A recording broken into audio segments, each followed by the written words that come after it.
I am an eternal optimist. So please, God, don't God. that you're an eternal pessimist. I like to say I'm a realist. Oh, great. We're going to get along great. This is going to be great. This is Inside Wisconsin Sports with Trevor and Josh.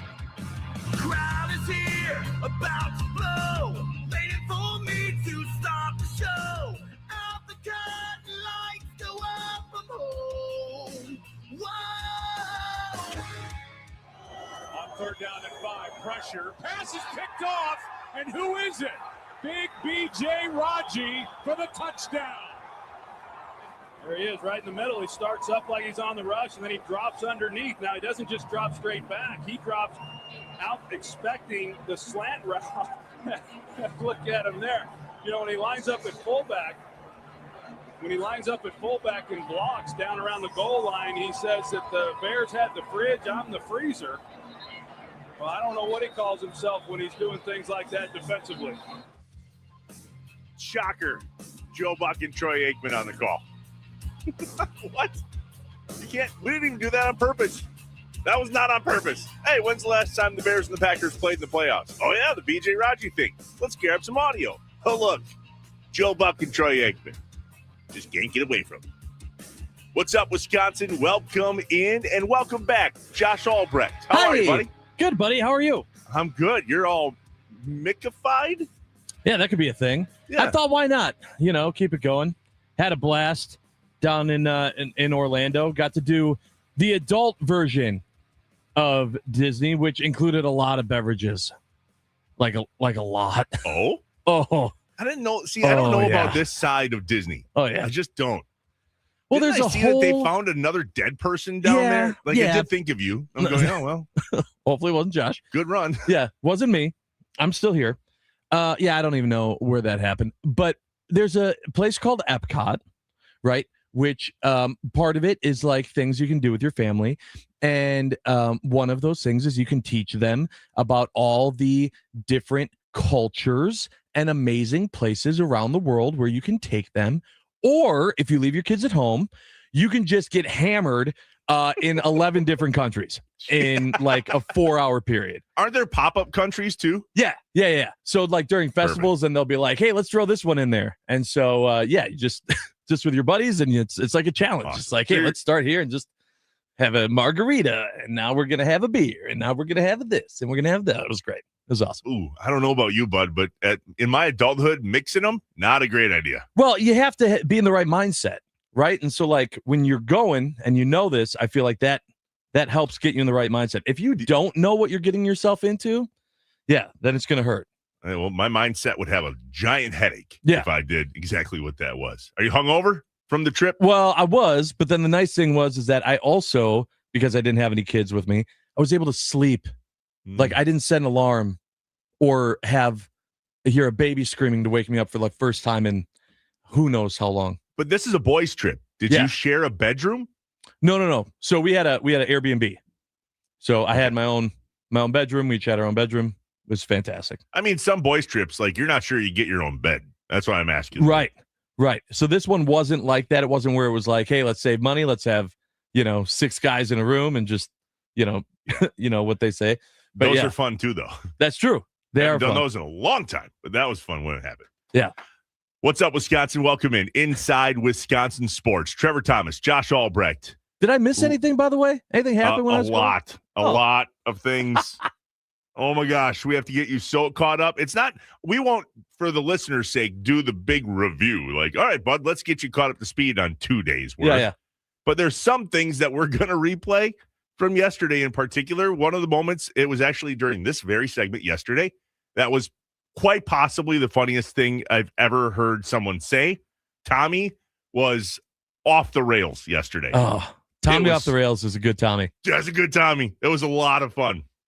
We're live from the Wisconsin Sports Radio Network studios, powered by the Potawatomi Sportsbook, and we will be live here in Green Bay tomorrow from Margarita's Mexican Food and Cantina, just 2 blocks from Lambeau Field on Lombardi Avenue here in Green Bay, 9 to noon with John Kuhn and Rami Makloff, and the Mason Crosby Show with Mitch Thunder Nellis will broadcast live from Margarita's to get us pumped here in Green Bay for all things Green Bay and Chicago on Saturday. Come hang out with the guys 9 a.m. to 2 p.m. at Margarita's Mexican Food and Cantina. That will make a lot of sense as to where this whole piece comes from that I'm going to replay for you guys and for Josh specifically at 7:45. If you listened yesterday, heard it live, and we actually played it back again in the 8 o'clock hour yesterday because it was that good, but Josh has not heard it. Haven't heard it. Can't wait. It's insanity. All right, let's get you caught up. Packers, Brewers, Badgers, Bucks, and if there's anything else, we'll cover it. So Packers-wise, let's just not beat a dead horse. Packers, Bears, third game. We'll cover all the up-to-date news and the stats and the predictions and all that the rest of the show. But the Packers already drew the short straw with having to play on Prime Video. In case you didn't see this, Josh, as the teams were set for the playoffs, the NFL and all of the broadcast companies had a little conversation, ABC/ESPN, CBS, Fox, and Prime Video. And the NFL, of all of the games, decided to give Prime Video the Packers-Bears game, which has people a little twisted. In the Milwaukee market, you can watch it on Fox 6 as well. Here in Green Bay, we mentioned this yesterday, NBC 26. The rest of Wisconsin, you better have Prime Video. Go sign up. I don't know if there's a free trial, but if there is one, try it this weekend. Yeah, now'd be the time. But if that wasn't enough, it was announced that Adrian Hill's crew of the old referee stripe guys are going to be reffing/umping/line judging this game. They've only worked 14 games. That's the fewest of any referee crew in the league this year. And they rank second in penalties. Perfect. Seriously. Wonderful. But hey, that could be just as bad for Bears fans, right? That doesn't mean necessarily that that's going to be something that's just bad for Packers fans. It's just going to be a very probably flag-heavy game. Is that the luck you think the Packers have had this year, that it's going to be more of a Bears problem than a Packers problem? I'm just saying, who knows? Who knows how this goes? The Packers coming into this game ranked as the 18th most flagged team in the 2025 season with 105 penalties. The Bears, to your point, Josh, rank 6th with 120 penalties. So, yeah, let's throw the flag at the Bears. Yeah, a lot please. more than the Packers. That'd be nice. And for the love of God, I feel like in week 19, we've had some time to watch the tape and correct the mistakes.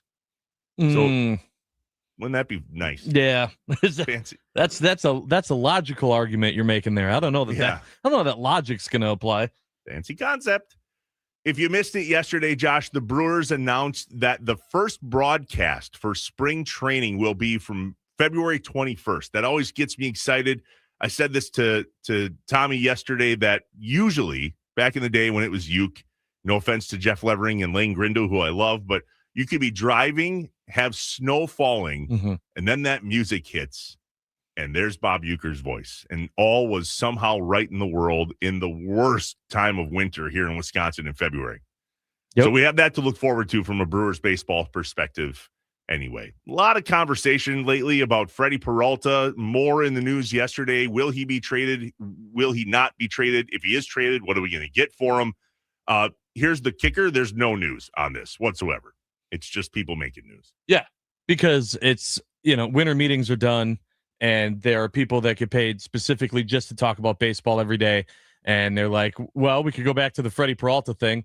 All right, let's remind people that Freddie Peralta still might be traded. And that's about it. Wisconsin beat UCLA last night at the Kohl Center, 80-72. That's a good W for the Badgers. If you missed it, Josh, it was a huge win for the Green Bay Phoenix. I'm trying to get you up to speed a little bit because you did a great job of unplugging, which I'm proud of you. Thank you. That was not easy. And I did still keep, tabs on some of the things going on. But yeah, you have to almost. I was thinking about that yesterday for some reason, knowing you were coming back, going, all right, if I was off for a week, knowing what we do, because it's very difficult to catch up on a week's worth of sports if you're gone. How much can you, like, you can unplug from the you don't need to worry about the show perspective and what we're talking about per se. But on the flip side, if you ignore sports for a week, I think you're in trouble. That's why a lot of the people that do what we do take off those random weeks in the summer, because there's literally nothing you're going to get lost on except for Brewers. Yeah. Well, I mean, things still, it's just about being a fan, right? Like, that's our big thing that we've said on here a million times, is that we're not just people that are in the media. Like, we're Wisconsin sports fans.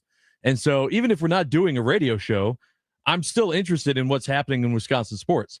And so for that reason, I'm still scrolling on Twitter and I'm part of group chats. And, I see someone on the YouTube stream, by the way, already commenting in bright and early this morning, bringing up Daniel Vogelbach also becoming a hitting coach for the Brewers. I saw that and I went, okay.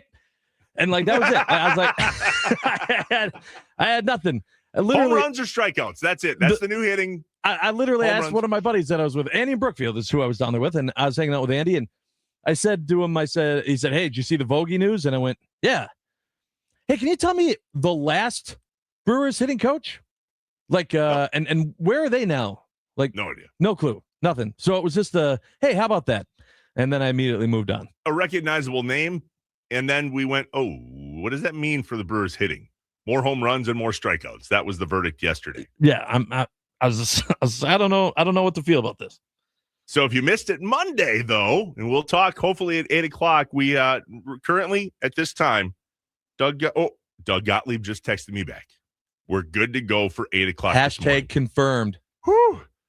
I messaged him last night, didn't hear back. So I messaged him again this morning. Hey, we good for 8? He just said always. Okay. Yeah.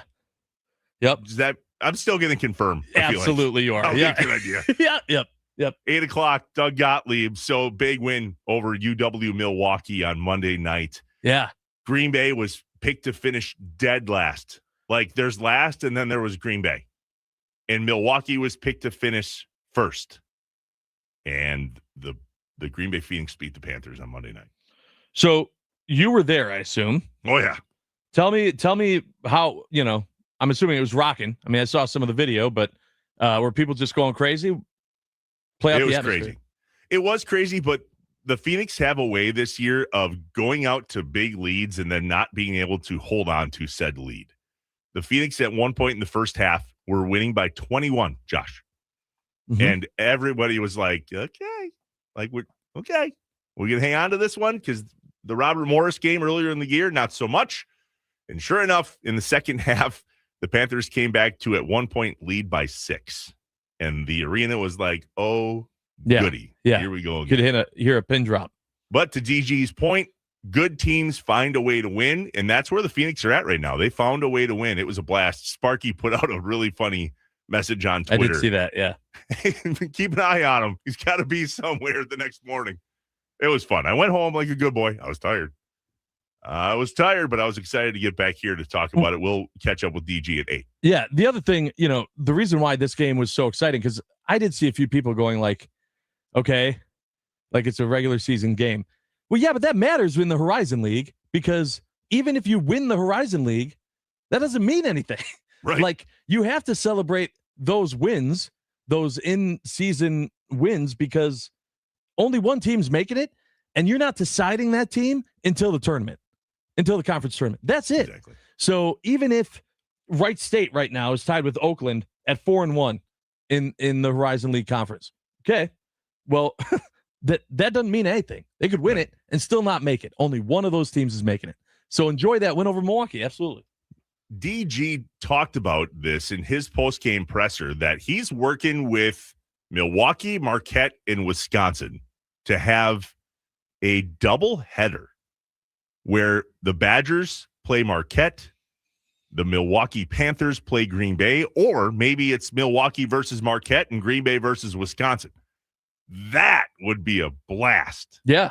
Like, flip a quarter. Where are we going to play it? The Resch Center, Milwaukee Panther Arena, Fiserv, Kohl Center? Who cares? I am off that next day. If that happens, I hope that's on a weekend. I'll put it that way. That would be a party. That would be a lot of fun. Bucks at Warriors tonight, 9:00 Central. Did you see this while you were gone, Josh? Steve Kerr got ejected.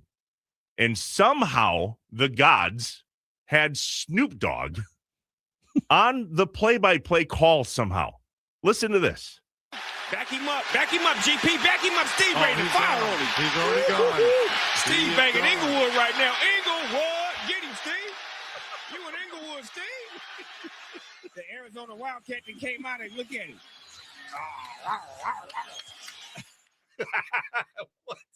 What?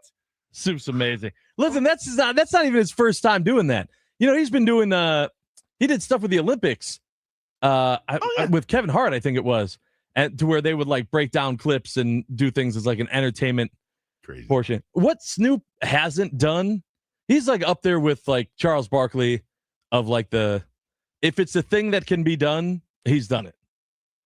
Is Snoop the most recognizable person in the world outside of politics? Maybe. He might be. Yeah. Which makes me feel really old because when we were kids, Snoop was huge. That's when he was like in the main scene of his music. For a different reason. Yeah, fair. Still big, which is really crazy that he's older, as are we, and yet there's Snoop on all of the things always. All right, so tell us the highlight of your trip to Florida, Josh. Oh boy. It had to have been that day when we were drinking around the world. I mean, it was so much fun. And I ran into some Packers fans. There was a guy there celebrating his 70th birthday, and he's wearing a Jordan Love jersey and his draft hat. He lives in Florida, but like just diehard Packer fan. We ended up talking to him for like 15 minutes just about and at this point we didn't know if the Packers were going to play the Bears or the Eagles.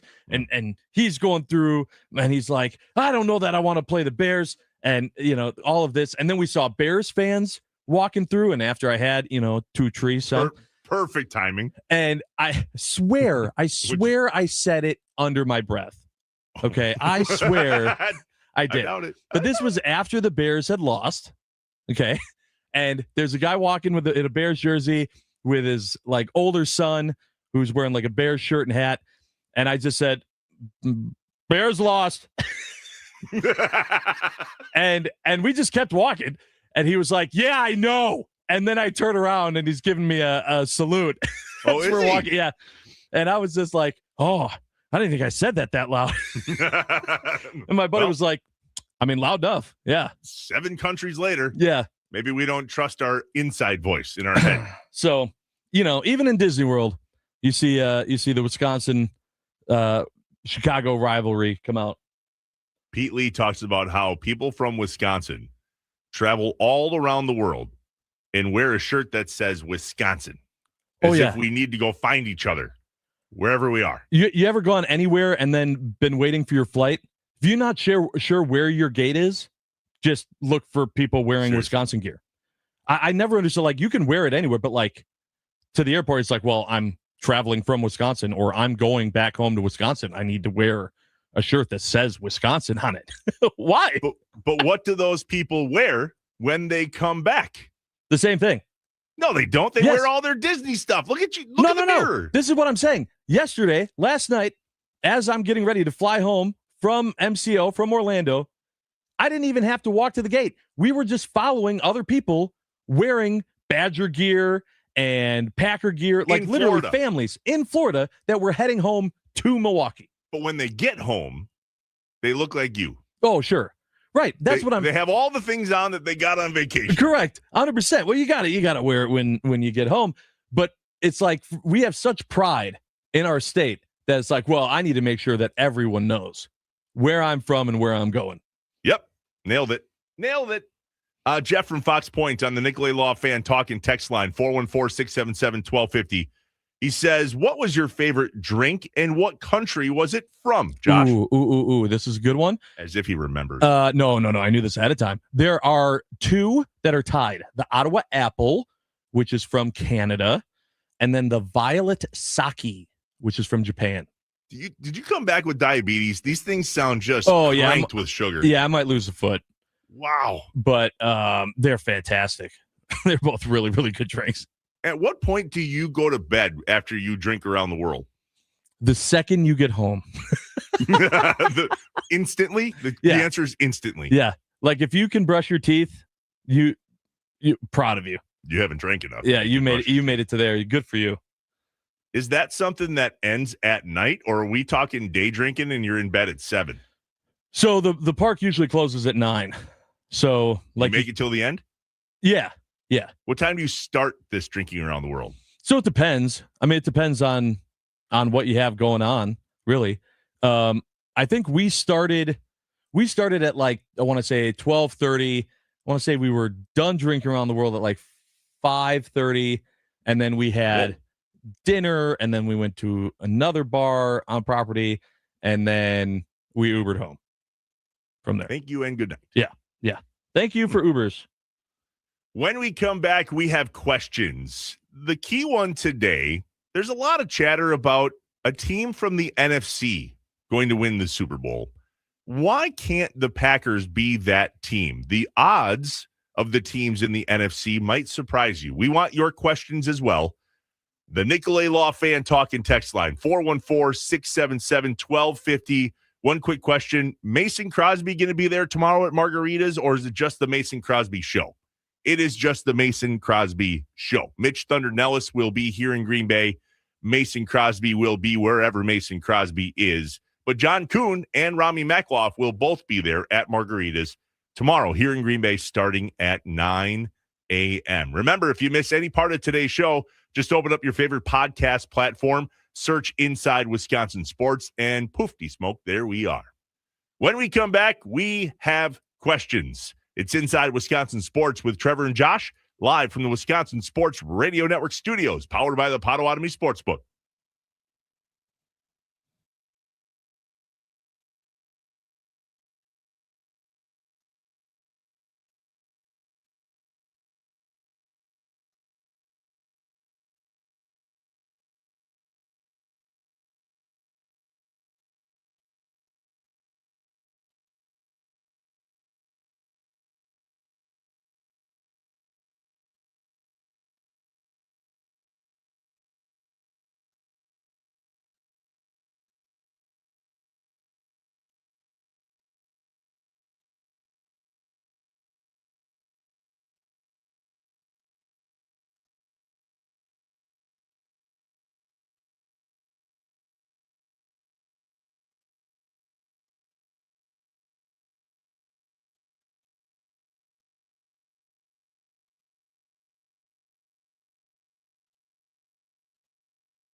Welcome back to Inside Wisconsin Sports with Trevor and Josh, live from the Wisconsin Sports Radio Network studios, powered by the Potawatomi Sportsbook, statewide on that very Wisconsin Sports Radio Network, 99.7 FM, WNFL in Green Bay and the Fox Valley, 93.9 The Game in Wausau. Good morning to you.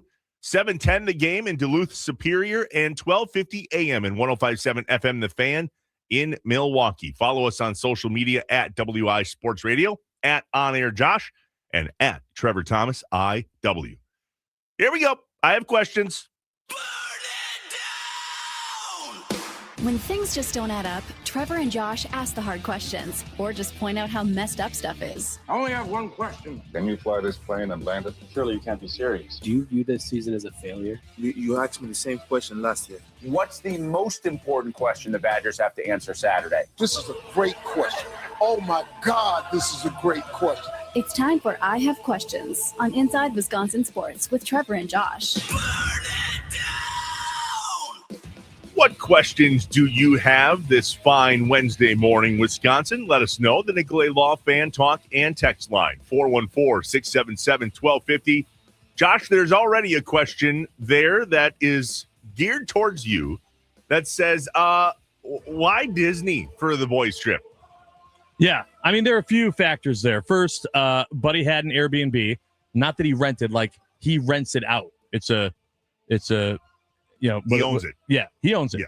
And so we were able to take advantage of that, which is always nice. Saving money. Yeah, I do that every chance I can. Deal.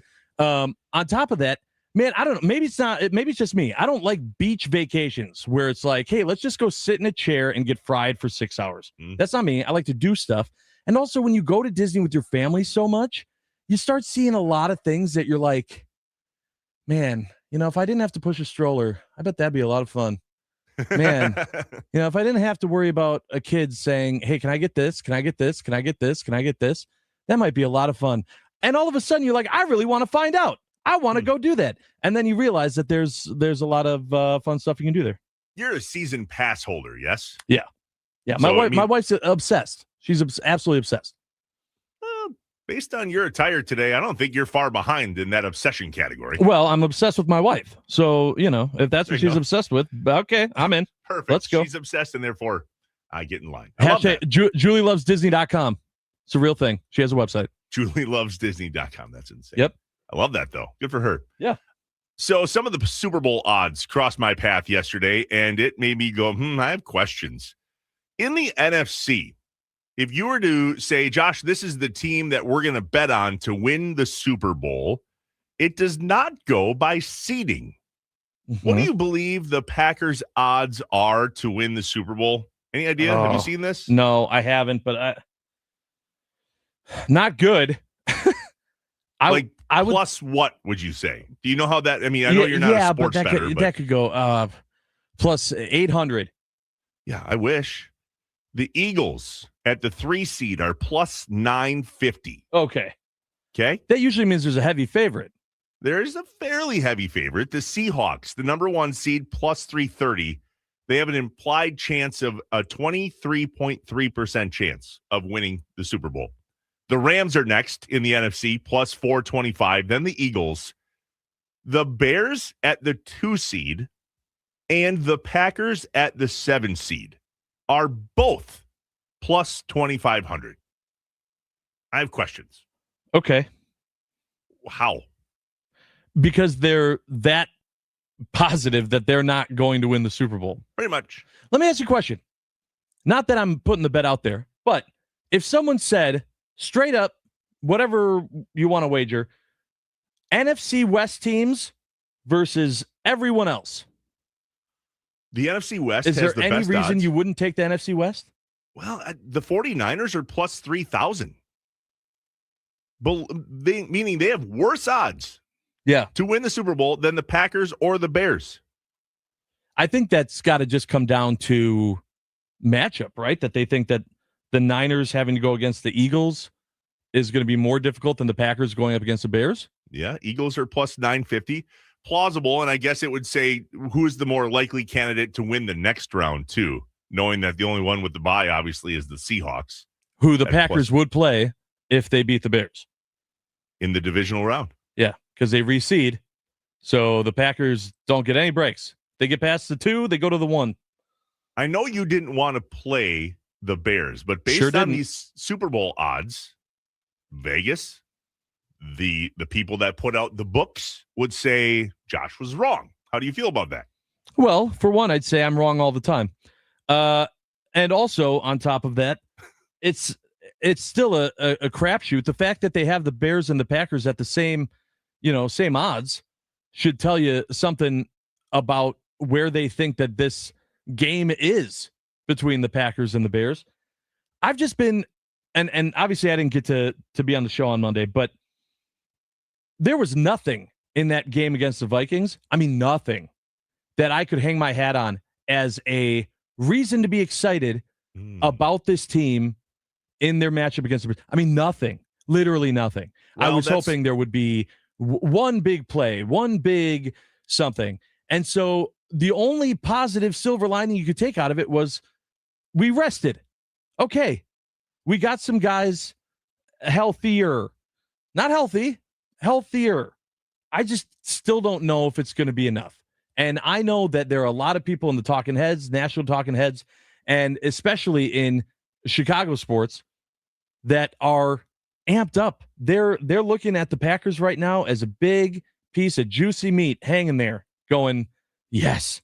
Oh boy, have we been waiting for this. And I don't blame them. I don't blame them at all. That's how Tommy and I felt on Monday, but yesterday we dove in a little bit more.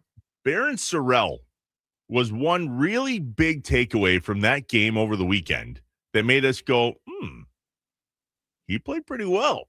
Mm-hmm. There's a chance he's going to see some time in the playoffs. So there's a little bit of hope out of that game, but indeed, the biggest piece was breather, healthy. No major injuries of any kind. A little banged up, Bo Melton, Javon Bullard. But for the most part, that was a let's just chill out game, take a breath. What'd you think of Matt LaFleur calling a timeout at the end of the game with 1 second left, 16-0 to kick a field goal? I felt like, I was like, do you think that this is actually changing anything? Like, was this well, we don't want to get shut out? I think so. I mean, obviously that was the mindset, but why did that matter? There's some people that are scratching their head.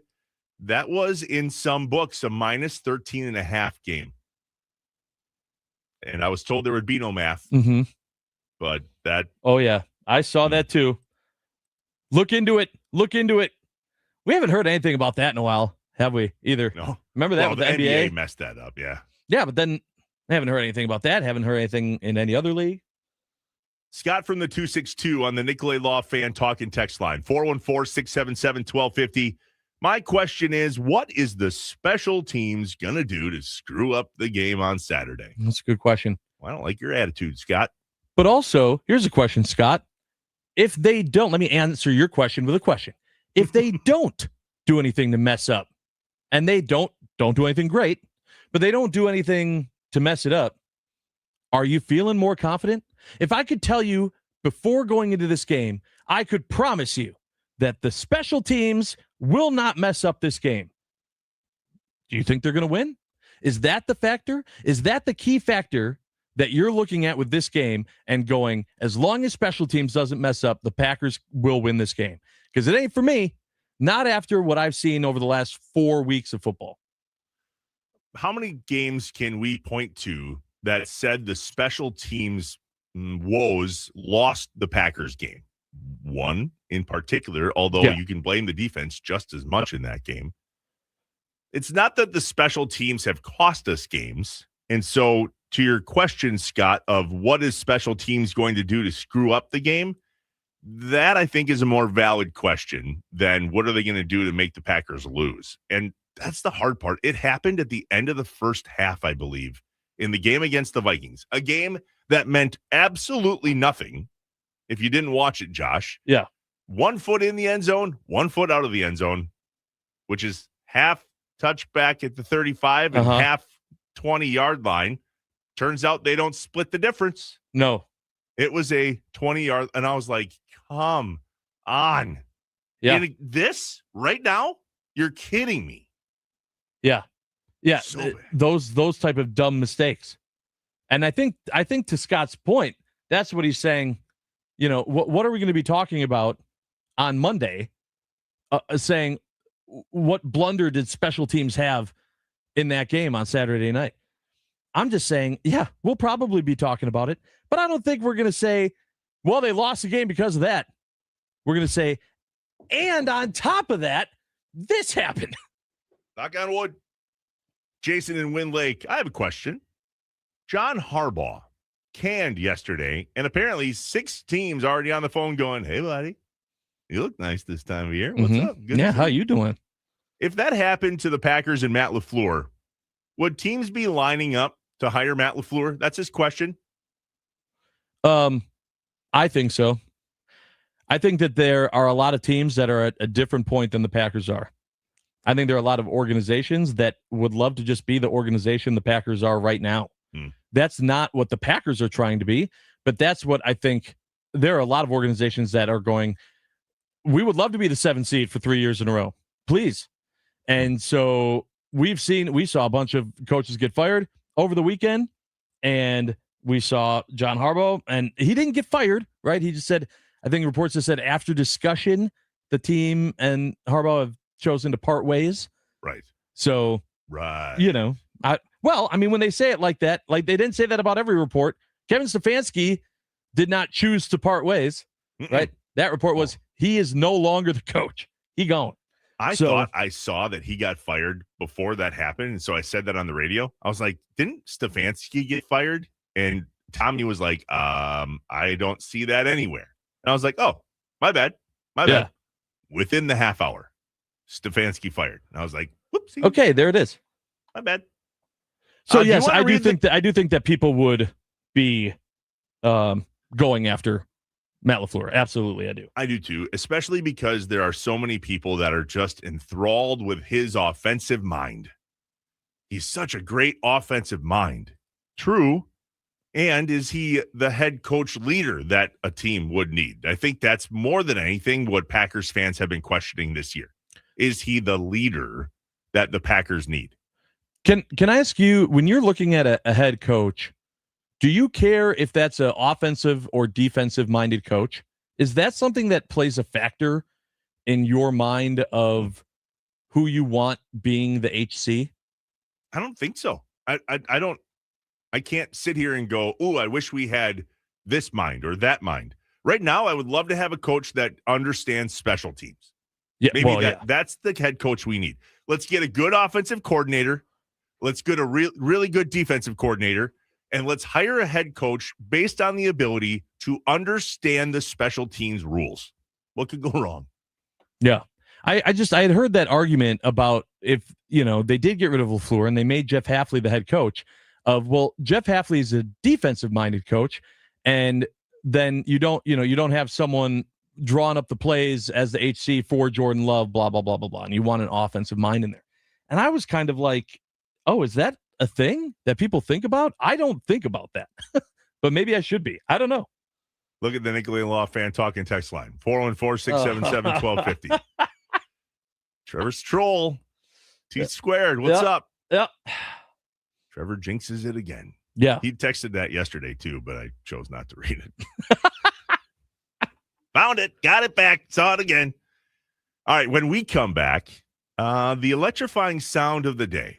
Sometimes we call it the most electrifying sound of the day. And sometimes it makes us very happy. And I think today it may or may not make Josh very sad. At least that's the impression I got when we previewed it earlier. All right, stick around for that. This is going to be a rant you don't want to miss. Inside Wisconsin Sports with Trevor and Josh, live from the Wisconsin Sports Radio Network studios, powered by the Potawatomi Sportsbook. Does Trevor's troll have a name, you think? Yeah, troll.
Inside Wisconsin Sports with Trevor and Josh live from the Wisconsin Sports Radio Network studios, powered by the Potawatomi Sportsbook. Josh, did you land on coming up here for the broadcast tomorrow? Are you around at Margaritas? I unfortunately will not be there for the broadcast, but I'm going to still come up for the GB game on Friday and hang out with you and Doug and hang out in Green Bay. So looking forward to that. That will be fun. Yeah. The most electrifying sound of the day is usually really fun. Usually. Time for that.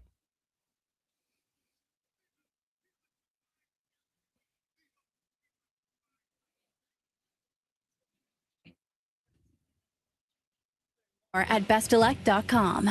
Don't stress. Connect with the best. And that'll do it. It's over. The Bucks have done it.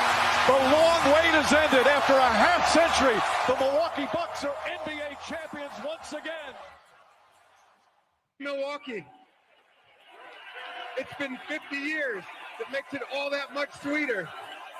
To Mark Lazary, to Wes Edens, to Jamie Dinan, to Mike Fascitelli, to GM John Horst. Where's Coach? Mike Budenholzer. What a tremendous job. And ladies and gentlemen, the 2021 NBA champions, your Milwaukee Bucks. And that call from Mike Breen on ESPN of the Bucks winning the championship back in 2021 is our most electrifying sound of the day, brought to you by our friends at Best Electric. Remember, no job is too big or too small for Best Electric. Don't stress. Connect with the best. Give them a call today or visit bestelect.com. Trevor, you might have noticed after that I included the clip of Adam Silver, Commissioner Adam Silver, going through and saying all the people in the Bucks organization that meant so much, that helped them get that first win in 50 years. And there was one person they didn't mention. That was President Peter Feigin. I'll tell you this, if he gets a redo, he's not going to say his name again because now Peter Feigin is gone. He gone, no longer with the Bucks organization. I did see that news when I was off, and I went, crap. That's really, really bad. Okay, tell me more. Peter Feigin has been amazing for the city of Milwaukee, the Bucks organization, just the Deer District, just bringing it all to life. He's been more than just worried about the team. It's been worried about the city, and he's been an amazing partner to a lot of businesses in the city of Milwaukee as well. And him just choosing right now, mid-season, to say, I'm ending my tenure. That's cute. You think he's choosing this? Oh, hold on. Oh, okay. To me, I looked at that and I said, the Bucks are actually going to trade Giannis. 100%. And Peter Feigin said, I'm not going to be a part of that. I am not going to be part of the organization that traded Giannis. I'm part of the organization that brought a championship to Milwaukee with Giannis. It's just, that's the type of person that Peter Feigin was. And it all seemed way too timely with everything else that's been going on, all the conversation with Giannis, that I was like, oh my God. I never thought the Bucks were going to be the ones to do it. I went, Giannis is going to have to do it because the Bucks would be insane to have traded Giannis. Well, Jimmy Haslam and his team might just be that insane. They are that insane. Yep. Haslam Sports Group has proven to be that insane in all of the things they touch. And, Josh, you're not going to like this. I think it's time. This is starting to feel very Rodgers-ish. Mm-hmm. Yeah, but do you just want to rip the Band-Aid off at this time? No, I'm still not ready. I'm not even close to ready. Giannis is still my favorite forever. I'm not ready. But I will say that I feel like there are more things happening within the organization than there were with Rodgers. It seemed like the organization was still pretty locked and on the same page. And then it was just, they didn't tell us what they were thinking, and we just heard Rodgers' side of the story. There's things working within the organization too that are shaky, and Peter Feigin choosing to leave is definitely one of them. Are you ready for this to end, though, in regard to, is it going to hurt worse if it hangs on too long? In your mind, being the Giannis fan that you are, would you rather on a Would You Rather Wednesday? Just have this thing end and we all celebrate Giannis and we remember the good times. Or what if we hang on too long and it really gets weird and ugly? And the Bucks, even though they have Giannis, are just terrible. Yeah, that's a really good question. Tough one to answer because it sucks either way. Mhm. I'm terrible with change, and so I will hate myself and hate what's happening as it's all burning down, rather than having him just rip the Band-Aid off and he's gone. Gotcha. There's But another man, thing I hate that. Yeah. Hate all of that. Glad I brought that up. Yeah, Welcome thanks back. for nothing. Welcome back. Would You Rather Wednesday? We're going to do that next hour. Plus, the morning mind dump is next. I wrote some things down. I know Josh did too. And you, if you got to get something off your chest or out of your head before you start your day, shoot us a text. We'll be the listening soundboard and tell everybody about it across the state of Wisconsin. 414-677-1250, the Nicolay Law fan talk and text line here on Inside Wisconsin Sports with Trevor and Josh, live from the Wisconsin Sports Radio Network studios, powered by the Potawatomi Sportsbook.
I am an eternal optimist. So please, God, don't tell me that you're an eternal pessimist. I like to say I'm a realist. Oh, it's great.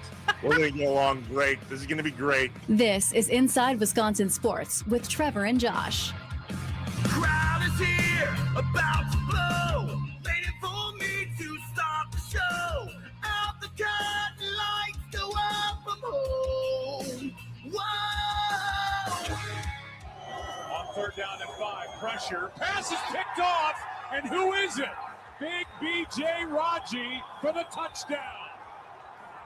There he is, right in the middle. He starts up like he's on the rush, and then he drops underneath. Now, he doesn't just drop straight back. He drops out expecting the slant route. Look at him there. You know, when he lines up at fullback and blocks down around the goal line, he says that the Bears had the fridge, I'm the freezer. Well, I don't know what he calls himself when he's doing things like that defensively. Troy Aikman, Joe Buck, probably Fox Sports, I'd guess, back then. Yep. On the call of B.J. Raji's playoff interception the last time the Packers and the Bears played in the playoffs. That was an epic little dance he did. Remember that, Josh? Oh, yeah. Everyone was doing it. Little shimmy? Yeah. I think he even got into part of the State Farm deal. Oh, was it really? Yeah. That? Yeah. It wasn't this dance, I know that. Instead of the Rogers belt, they had him doing the Raji. The Raji. What's up, Wisconsin? Welcome in Inside Wisconsin Sports. Trevor Thomas, Josh Albrecht. Hi. Back, but dressed the same in the Mickey gear. Yeah. The gear of all the Disney. Yeah. I mean, let people know where you were, you know? I forgot I'm taking an inventory of your hats. I'll get on that. Join us on YouTube and Twitter if you want to watch us along with hearing us. Mm-hmm. That's where you can do that. Live from the Wisconsin Sports Radio Network studios, powered by the Potawatomi Sportsbook. The coffee's kicked in. It's hump day. What's on your mind, Wisconsin? Time for the morning mind up. I hear voices in my head, they counsel me, they understand, they talk to me. The coffee is kicked in. We're awake and ready to roll. Let's get some things off our chest and out of our heads. You don't know what it's like to be me out here for you. It is an up at dawn, pride-swallowing siege that I will never fully tell you about, okay? I'm as mad as hell, and I'm not gonna take this anymore. I'm in a glass case of emotion. What we've got here is failure to communicate. We've got no food, we've got no jobs, our pets' heads are falling off. It's time for the morning mind dump on Inside Wisconsin Sports with Trevor and Josh. 414-677-1250. That's the Nicolay Law fan talking text line. 414-677-1250. What's on your brain today? What do you got to get off your chest? What do you just need to mind dump with us so that you can have a better day? I am already sick of talking about the Bears, Josh. I feel like we had to do this quickly last time in the regular season, right? It was a quick turnaround. We played them, then we went to Denver, and then we played the Bears again. And there was a lot of Bears talk. As a matter of fact, you and I both remember very well that we kind of ignored the Broncos. It was like, hey, we played the Bears, and oh, by the way, we play the Bears again. We've been talking about the Bears for 6 weeks straight. Real it's been sick nothing of it. but Bears. Real sick of it. But it's not getting any better because everybody and their mother yesterday was talking about how prepared for the big game Caleb Williams is. Caleb Williams has played in big. I'm over that. Ben Johnson, from the Bears' perspective, even came out and started talking about Caleb Williams, and he's made for these big games. We actually have a piece of audio of that from Mr. Johnson himself on why he believes Caleb Williams is so ready for the big game. He's played in a lot of big games over the course of his life. I think he's primed and he's ready to go. He was built for these moments. He plays his best when we need him to, and so there's really not a whole lot that needs to be said. He just needs to be him. I think that's an interesting point from Ben Johnson because has he finished in those big games? Like, he threw an interception on a play he shouldn't have to Nixon in a big game. He missed and then threw low after scrambling in that game against the Niners in that shootout. I mean, he might have had a few, but they're not top of mind this season of successful finishes. He's had good performances in big games. I'm not sure if he finished in round 2 against the Packers.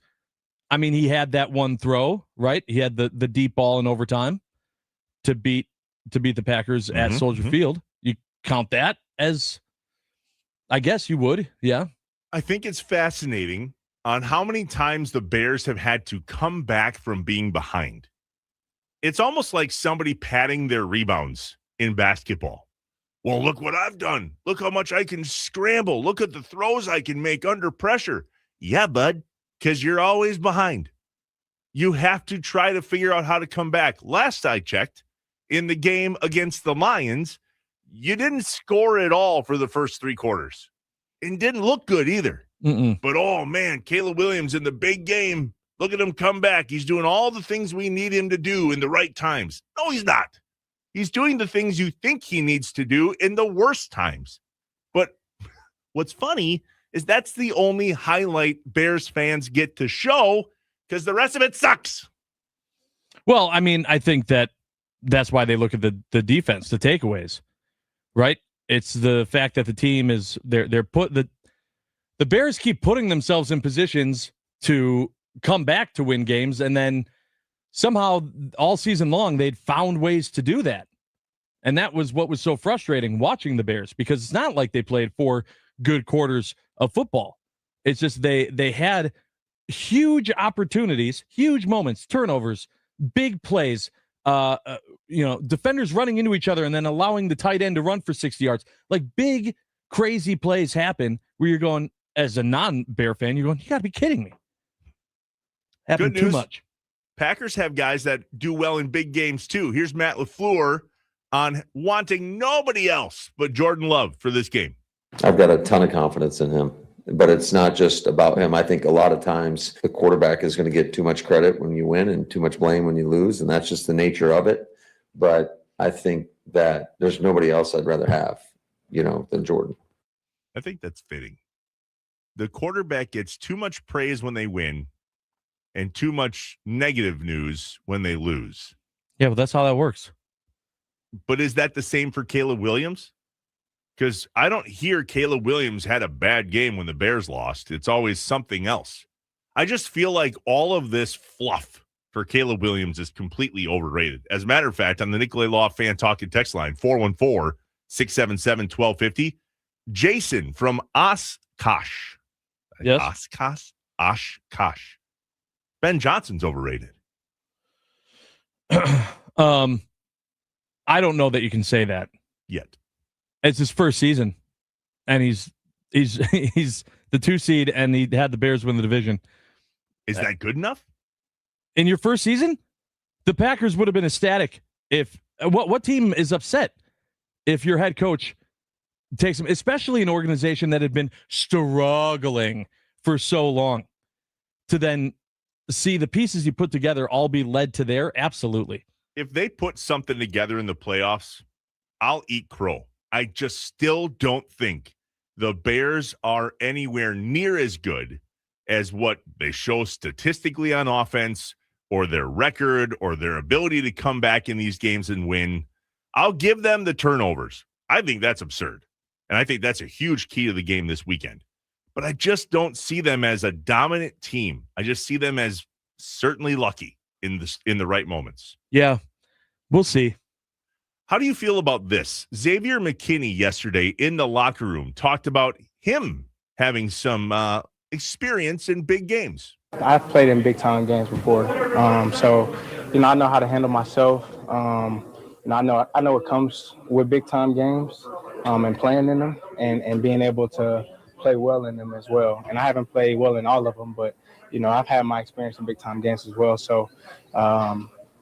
For me, though, I still cherish these moments because, like I said, it's guys that's been in the league longer than me that haven't gotten to one of these games. So I definitely don't take this moment for granted.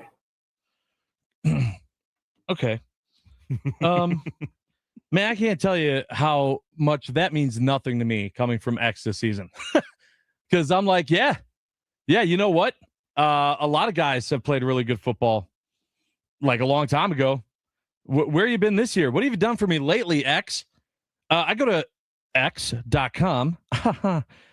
Jacob Morley, at Jacob Morley on Twitter, put out a tweet yesterday that said the Packers and the Jets are the only teams to have 0 return yards on interceptions in 2025. And the Jets had 0 interceptions. So anytime, I mean, literally, that's a disgusting number. I don't think we've focused enough on just how bad the secondary has been at momentum changing plays this season because we've been focusing on so many other things. But when I hear something like that from Xavier McKinney, of him saying like, yeah, I have experience in big. Okay, well, so are you saying you haven't played a big game this season yet? Is that what you're saying? Because I haven't seen nothing yet from him or the secondary that makes me feel confident in them in this game. Healthy, not healthy, I don't care. What about Diggs? Will Diggs who? Huh? Diggs who? Who cares? I saw nothing from him. He might start, Josh. Well, yeah, but did he show you anything in the game when he needed to do anything? He was one of the pieces we were watching in the Vikings game, right? He was one of there was literally no piece of the Vikings game that I went into going, boy, I'm going to get some stuff out of this. See, like that was an example of where I was like, okay, I'd still like to see, good aggressive energy, even though it's a meaningless game, just for Diggs to show like, yeah, I still got this, and the Bears better look out. This is a big momentum shit. It wasn't. It's not. For that, I had no expectations. He didn't even know the playbook. The fact that he was on the field was fairly impressive, to be completely honest. Jason in Sheboygan on the Nicolay Law Fan Talking text line, 414-677-1250. All caps. Stop talking about the Bears. They've done nothing yet. The Packers will win, but stop talking about the Bears. Well, Jason. Buddy. Jason. I don't know if you understand how this works. Yeah. And you're wrong. Sorry. I'm not telling you how to fan.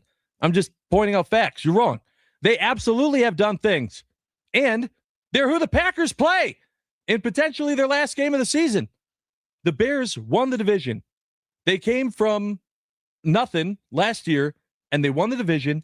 They beat the Packers, right? That was something we used to always be able to say, that's a win. Easy win. Nope, it's not. This Bears team's different, and now the Packers got to go back to Soldier Field and play them again. And so we're going to talk about it. That's the first time all season, Josh, I've heard you say that another team, other than the Broncos, beat the Packers. Did you just admit that the Bears beat the Packers, and in that game specifically that the Packers didn't beat the Packers? Well, the Packers lost the game because of the Packers, but the Bears have the win. It's kind of like if you're bowling and you get a strike, but it crossed over or you missed the head pin and they all fall down. You can go, oh boy, that was a bad shot. But 6 shots later, you're looking back and it's still a strike on the scoreboard. That's what it is. The Bears came away with the W. They won the game. Whether they won the game because the Packers lost it or not, yeah, the Packers gave them that game. But they still beat the Packers. How do we figure out our red zone woes? That's another thing that's top of mind for me heading into this weekend. That's the biggest difference in when this kind of red zone collapse started, or at least made sure. We were 0 for 5 in the red zone, if memory serves me right, in that Bears game. And I only remember that because we were 1 for 4 against the Broncos. So what do the Packers have to do differently in the red zone this week that we were unable to do against the Bears last time? And 2 words come to mind: Josh Jacobs. Yeah, that's exactly what I was thinking. It's got to be a healthy Josh Jacobs because whatever Emmanuel Wilson can do, that's not where Emmanuel Wilson shines, right? That's where Josh Jacobs needs to be. And also, just don't get too fancy. I feel like it's just, I've seen too many times, not even just from the Packers, of teams on the 2-yard line. And it's like, well, all right, let's try to throw the ball. All right, that didn't work. And now there's a false start. No, just run the ball 3 times from the 2 and get in. Try that. Right. Try that. Or if you're going to go for it on 4th down, 4 times, 4 chances to get 2 yards. Somewhere Marshawn Lynch is going, tell me about it, bro. Oh, yeah. Yeah. Tell me about it. Will you read that one from Jason in Sheboygan? Because I feel it's directed right at you. Okay. Do you play for division or playoff wins? If you do, that's wrong, but I am not telling you how to fan. Yeah, I don't know what that means. That's what I was hoping you could interpret. If I play for division wins, I'm assuming is what he's saying, instead of playoff wins. Well, here's the thing that's really funny about that, Jason, is that to make it to the playoffs, you have to win a lot of games. And in the process of doing so, you can also win or lose the division. And Jason, you better not be a Brewer fan if you're coming in with that heat, because how many times after they got swept by the Dodgers did we go, hey, but great season, fantastic, best season franchise history, won the division. We still won the division. You can't have it both ways. You can't say that it matters in baseball, doesn't matter in football. Get out of here. No, it's still absolutely something to celebrate. And it just sucks that the Packers couldn't get it done. And also the Packers have had so many things that went wrong this season. And so just the injury bug is crazy. So we talked about that a lot yesterday, though, Josh, and how nobody else on the national media side of things is talking about the injury bug. As a matter of fact, a number of people from Barstool Sports, Big Cat, Dave Portnoy, were talking Monday, I believe, about how this is the worst matchup possible for the Chicago Bears. And they never mentioned how many injuries the Packers have dealt with. Ed Policy noted it in his little column, but quickly was like, this is next man up stuff. Yeah. We've put ourselves in the position that we wanted to win the Super Bowl. I wonder if we've spent more time worrying about these injuries than we maybe should have because we're so close to it. What do you think? Oh, no, not at all. Listen, I would very much like to not be focusing on the injuries. The difference is you look at a team like the Packers and a team like the 49ers, both of which have suffered very big injuries throughout the season. Okay, both teams put together a roster that they thought was a Super Bowl caliber team. But then when the injuries kept happening with the Packers, it got to a point in which then the play on the field changed. It wasn't good enough. The Rashawn Gary experiment was highlighted. The spotlight was on Rashawn Gary, and we saw, man, that's a flop. Right. And so it's not just the injuries, it's what happened after the injuries. It's the second, third, fourth stringers that are out there. I love the idea of a next man up mentality. We saw that from the Lions, I want to say 2 seasons ago, maybe, where, they just kept having guys get hurt. I remember when the Packers played them and we went, man, this Lions team is beat up. And it didn't matter who they were plugging in. They were putting in guys that had been on with the team for 2 days and they were out there playing out of their minds. We just haven't seen that from the Packers since we've lost some of our monumental pieces. So that's the difference. That's, as a realistic fan, what I'm looking at. I'm not going, oh, we got injured again. I'm saying the guys that had to step up, the next guy up, hasn't been performing at the level that we need them to if we were going to make a legitimate run. So if they make a legitimate run, what do we credit that to then? In my mind, if they do, it's the guys that are left. I'm looking at this and I'm going, the guys that, like, the offense is going to completely ball out. Jordan Love, Christian Watson, Jaden Reed, Josh Jacobs. Like, they're just going to be huge. They're going to have massive runs. And then the rest is going to be surprises. It's going to be, wow, what happened to Nixon? What happened to Xavier McKinney? Where did Lucas Van Ness come from? It's going to be, those are going to be the headlines on the defense and offensive, respectively. I saw a piece of news about Lucas Van Ness. Apparently he's dating Cole Kmet's sister. Yeah, I think they have been for a while, actually. I missed that. I think that's fascinating. And apparently they don't talk this week, as in Cole Kmet and Lucas Van Ness, or Cole Kmet and his sister. I did see a report. Cole Kmet talked to the media, and he said, like, he doesn't talk to his sister during Packers-Bears weeks for that reason. Nope, block. Love you too. Here's a mind dump from Justin from the Port on the Nicolay Law Fan Talk and Text line, 414-677-1250. If you have a mind dump, you need to get in. Justin says, I hope to not see any sort of trick end around plays or anything the like. I want to see this team move north and south, limit the easy west stuff. I think you meant east and west stuff. Easy and west stuff. No time now for cute plays that take forever to develop in the backfield. Oh, you mean like Emmanuel Wilson losing 19 yards? Yeah. That was a fun play to watch. Whoops. Yeah.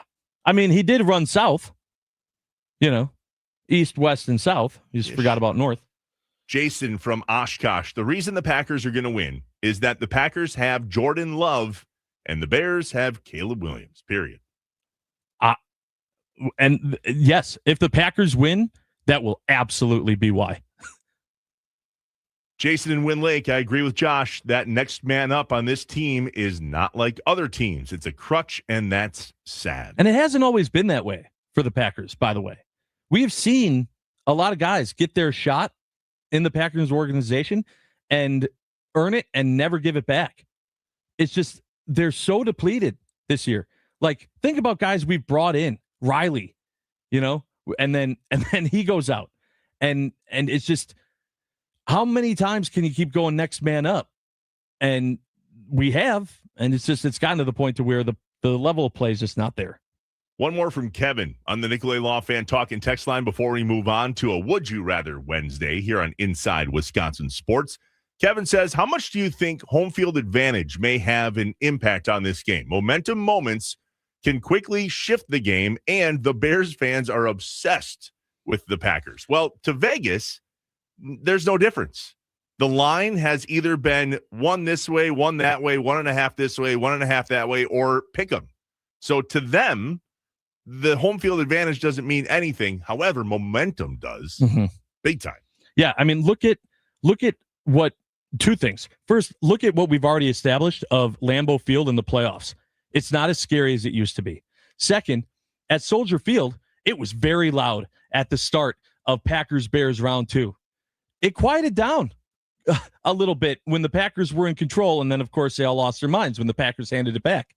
But so it's very easy to still take that Chicago crowd out of the equation if you play good football. Just is the momentum there to do it.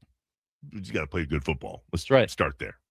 When we come back, it's a Would You Rather Wednesday here on Inside Wisconsin Sports with Trevor and Josh. Get your questions in, and we would love your feedback on the ones we ask each other. The Nicolay Law Fan Talk and Text line, 414-677-1250. Get them in on a Would You Rather Wednesday. We're Inside Wisconsin Sports with Trevor and Josh, live from the Wisconsin Sports Radio Network studios, powered by the Potawatomi Sportsbook.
Sports with Trevor and Josh, live from the Wisconsin Sports Radio Network studios, powered by the Potawatomi Sportsbook, and live tomorrow to get you ready for Green Bay and Chicago at Margarita's Mexican Food and Cantina right here in Green Bay. 9 to noon with John Kuhn and Rami Makloff will be on site there at Margarita's.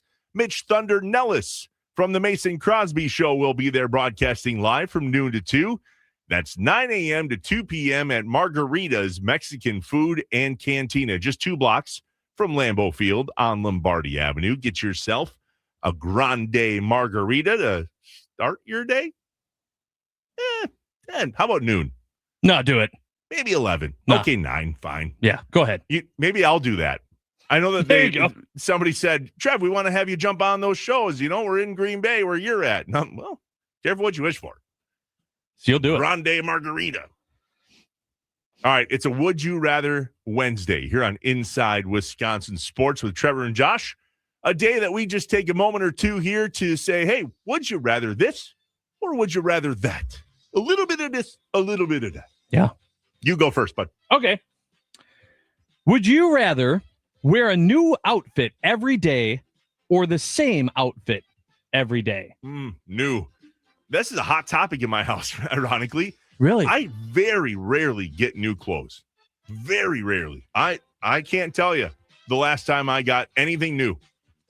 And I have a bad history with sports jerseys. Every single time. I have the jinx problem, Trevor's troll. Every time I buy or get gifted a sports jersey. And yet you still want to wear a new one every day? I'm very surprised by that answer. I would love new clothes every single day. I just don't do it. I would. If you watch us on YouTube or Twitter at WI Sports Radio, you'd see every day I got usually a different fit, different hat, different everything. And Trevor's got on blue quarter zip. Blue quarter zip. Yeah. Blue quarter zip. Sometimes they're a full zip. Okay. Zipped up 3/4 of the way. I just don't buy new clothes, man. Are there one of those Stitch Fix things for dudes? I would like that. I think I'd like to look into that. Interesting. Maybe. Who knows? Would you rather, and by the way, you do not get to pick the winner of this game. Okay. Would you rather have the Packers-Bears game go down to the wire or be a blowout? But you don't get to pick the winner. A blowout. For round 3, a blowout. Because I think that in comparison to the other two, if this one's a blowout, it's putting to rest other questions. More comes from the final game of the season between these three teams, or between these two teams, than the other ones. And if it's a close game, then maybe things are still on the fence. We'll talk about this on Friday, but I think if it's a blowout, the Packers win. If it's close, I'm not sure. You might be right. Trevor, would you rather have the Brewers eliminate the Cubs or the Packers eliminate the Bears? Brewers eliminate the Cubs. That was quick. I think that's important for us all to remember. Yeah. All to remember, because there have been a lot of people talking about how crazy is it that both of the Wisconsin and Illinois teams in baseball and football are playing with the opportunity to eliminate each other in a 3-month span.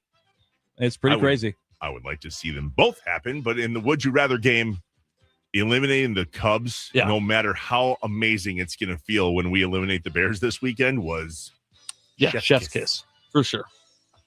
Aaron's Hill here in Green Bay announced that there's free tubing on February 1st. Josh, would you rather go sledding or go ice skating? Because they offer both over there. Either way, I'm probably getting injured, but I'm going to go sledding. Me too, because 6'8" on normal shoes turns into like 7'1" on ice skates, and that's a long way down. Right. See, the thing is, if I'm ice skating, I'm falling down. If I'm tubing or sledding, I'm already down, Depends if you hit a jump. That's true. A coworker of mine literally before the end of the year hit a jump on a sled and landed so hard she broke her back. Yeah. She's not paralyzed. But going to be okay, but ouchie. Yeah, that's no good.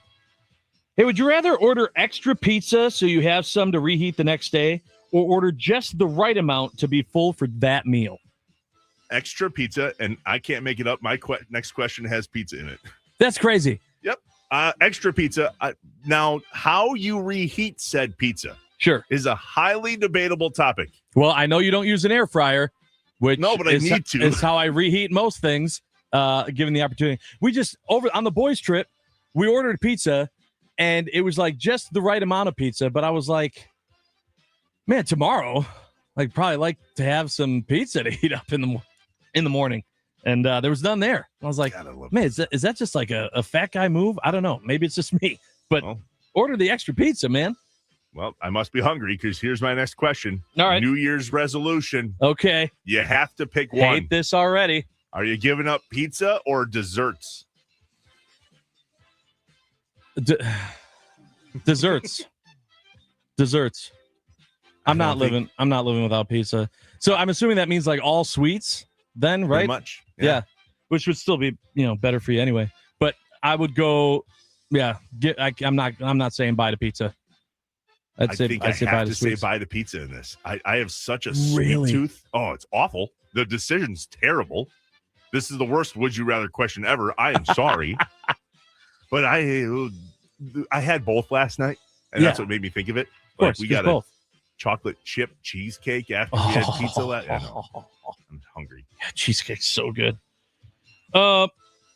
Would you rather have Xavier McKinney have a big day or Rashawn Gary have a big day on Saturday night? Xavier McKinney. Could we have a turnover in the backfield? Well, but you could also have a turnover with Rashawn Gary. There's no reason why he couldn't have a sack fumble.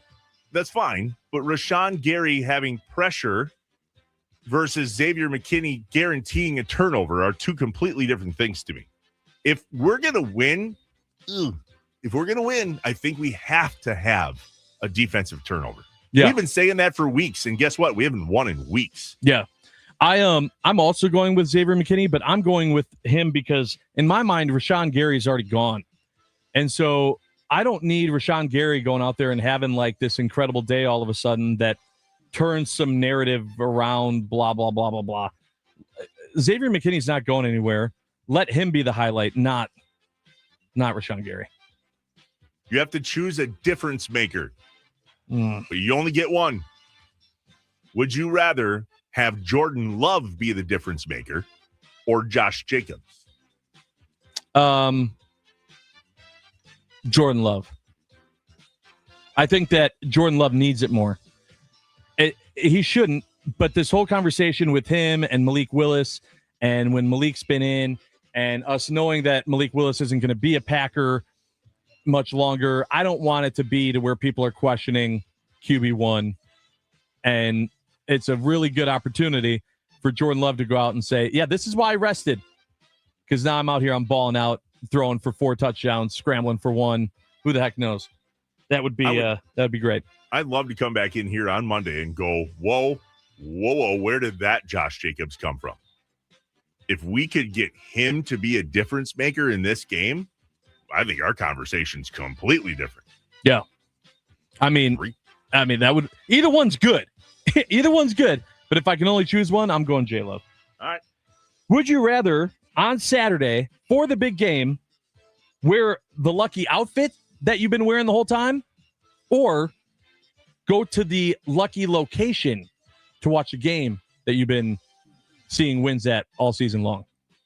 Man, I apparently have very little superstition in my body because that I don't have either of those things. Oh, literally neither. I'm going to say location, because if I was at a spot where I was like, holy cow, upon further review, I have been here, and every time I've been here, they've won. So I guess the location. Yeah, for me, it's absolutely location. Location. Let's go to the Nicolay Law Fan Talking text line, 414-677-1250.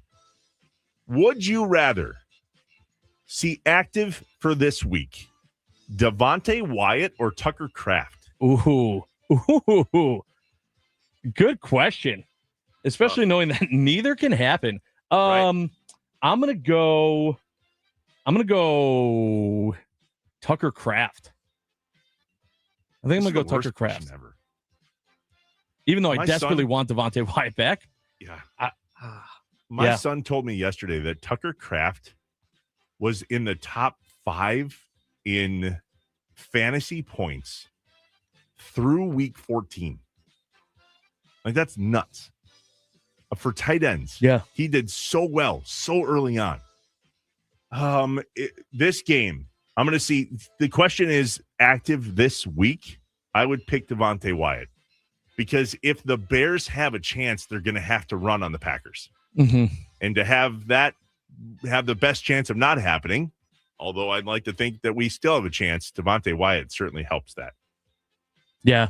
Yeah, that's a really good question, and I'm teetering in my answer.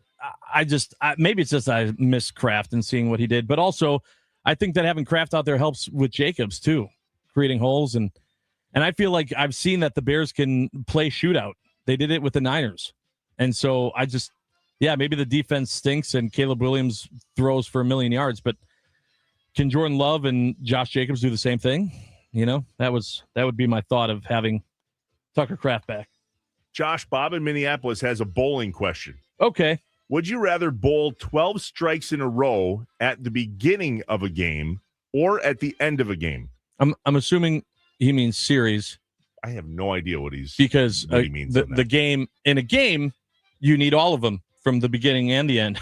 That's how bowling at 300 works. I'm going to assume he means at the beginning of your 3-game set that you'd bowl. The way I read this was if you could pick where you're going to get 12 in a row, would you want to start it at the end of your game or I don't know what he means, man. No, he has to mean series because you only get a perfect game if you get it in the first and then run the next 11 after. So, but it is a thing. If you bowl like a 300 in your first game, sometimes it's hard to keep it going because, all of that roller coaster of emotion in the first game.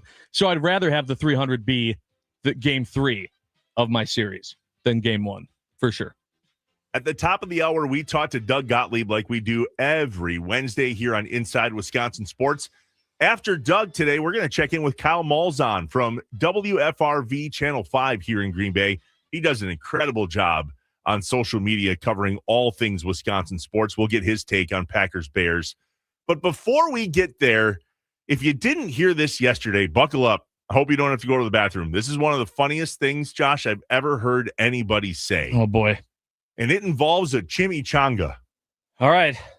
We're going to play this for you next on Inside Wisconsin Sports with Trevor and Josh. By the way, Bill from Jefferson, we see your text message. We're going to need the break to try to figure out what you're saying here because it's 1, 2, 3, 4, 5, 7 lines long on our end.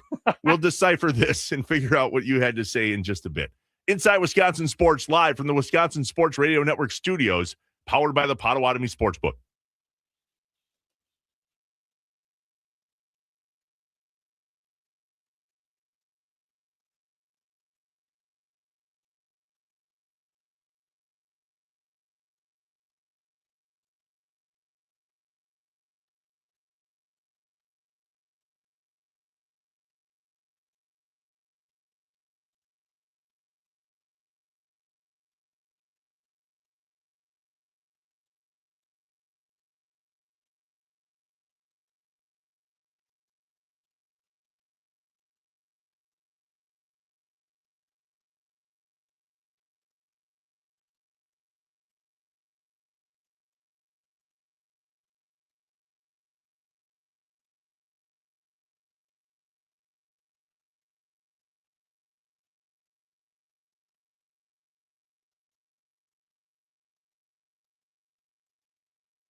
Reminder, tomorrow, the Wisconsin Sports Radio Network will be broadcasting live from Margarita's Mexican Food and Cantina here in Green Bay, just 2 blocks from Lambeau Field on Lombardi Avenue.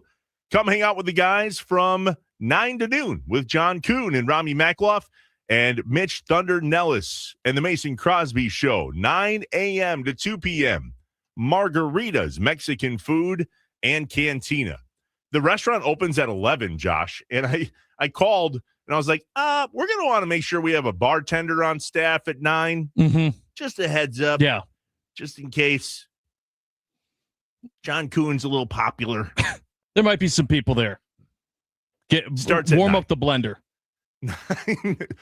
Would you rather a margarita on the rocks or blended? Ooh, I really go back and forth on this. I do. Some people. This is a. Everyone's so extreme, and I can do either. I guess my big thing is I don't just like basic margaritas, like a lime margarita, blended or on the rocks. Like I don't want that. I want it to be strawberry, mango, something. Make it something. I'm a regular margarita guy on the rocks. Yeah. Why? Because I drink them fast. Shocker. Shut up. If I drink the blended one fast, my head hurts. Yeah. Then you get the brain freeze. That's the problem. Yeah, I hate that. But if it's like a super hot day, it's like, in the 90s, that blended, that's Do you know good. these for real shakes that you get at a gas station? Oh, yeah, I know about them. So when the kids were young, we went and got some for real shakes, and I said to the boys, all right, contest. Let's see who can finish their shake fast enough. Ready? Yeah. Set, go. Riker slams his and goes, I'm done. Worst game ever. Yeah. Brain freeze for days. So as you were out, Josh, there was a huge game between UWGB and Milwaukee on Monday night here at the Crest Center in Green Bay. Our boy Tommy took Milwaukee. I took Green Bay. The wager was thinking Tommy was going to be here tomorrow. Dinner/lunch at Margaritas. Okay. And so throughout the game, Tommy weirdly is taking pictures of me on TV. Apparently, I was showing up a lot on ESPN Plus, texting back and forth, talking a little bit. Sure. Right? And then the game ended, and Green Bay won. And I texted him after he said something about a foul, like, oh, no foul on that play. I texted him simple words, chimichanga, please. Because that's what I was. Yeah, that's what I want to order. That's what you want to order. Listen to how this played out and what he thought I meant by that. Hit play. Right here in the last text message you sent me. The chanting that was in there? Oh, sorry. I meant the one before that about what I was planning to order. Did you not get that? I don't think so. No. I was going to say, yeah, you did. You responded. The last text message I sent you last night. What is it? Said chimichanga, please. Got it. Did you delete that already to take it out of your brain or what? No. I actually thought that was like you were calling me a chimichanga in this context. Oh, my. Nope. That's what I'm ordering on your tab. I swear. What? You thought I was calling you a chimichanga? Yeah, because I said no foul on that call, which was a joke to you. So then you were like, chimichanga, please. I mean, what? I swear. Oh man, that is I must be, dude. Sparky, I'm way too sleep deprived, I guess, to be alive right now. But my 100%. Like I won. I knew I lost the bet, and now I owe you. But I never. No, I thought you were calling me a chimichanga. I have no idea. I have no idea why. I don't even know what that means. No one would ever do that. You were correct. I was wrong. That's on more than one occasion in bad the news. I think that's gonna stick. Chimichanga, please. Chimichanga, please. Seriously. And that, ladies and gentlemen, is the problem with texting. No, it's not. That is the simplest text ever. Yeah, no, listen, I got it right away. But also, you didn't text it to me. And that's also a Tommy thing. I don't know how Tommy misread that. But, listen, maybe Tommy was like, I'm a big guy. Maybe Tommy's been called food items in the past. I don't know. Maybe. God. So now the yesterday when all this played out, it was yesterday. People started texting in Tommy Changa. Oh boy. Mm-hmm. Oh, we have to make this. Is Tommy Changa a thing now? It might be. We might. Well, it's up to you and I think we're going to be the drivers of this. Well, okay. So I'll report back. I'm just gonna like casually ask Tommy, like, "Hey, how'd the shows go when I was out? Like anything happened?" And just see if he brings it up. Mm-hmm. Like I want to see if it cuts deep or if he's just like, "Yeah, and apparently I have a new nickname." Let's see how that goes. Tommy Changa. So good. Oh, smothered and covered, or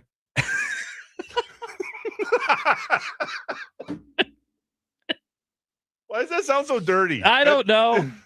Oh, smothered and covered. Gross. Margarita, salt or no salt? Salt.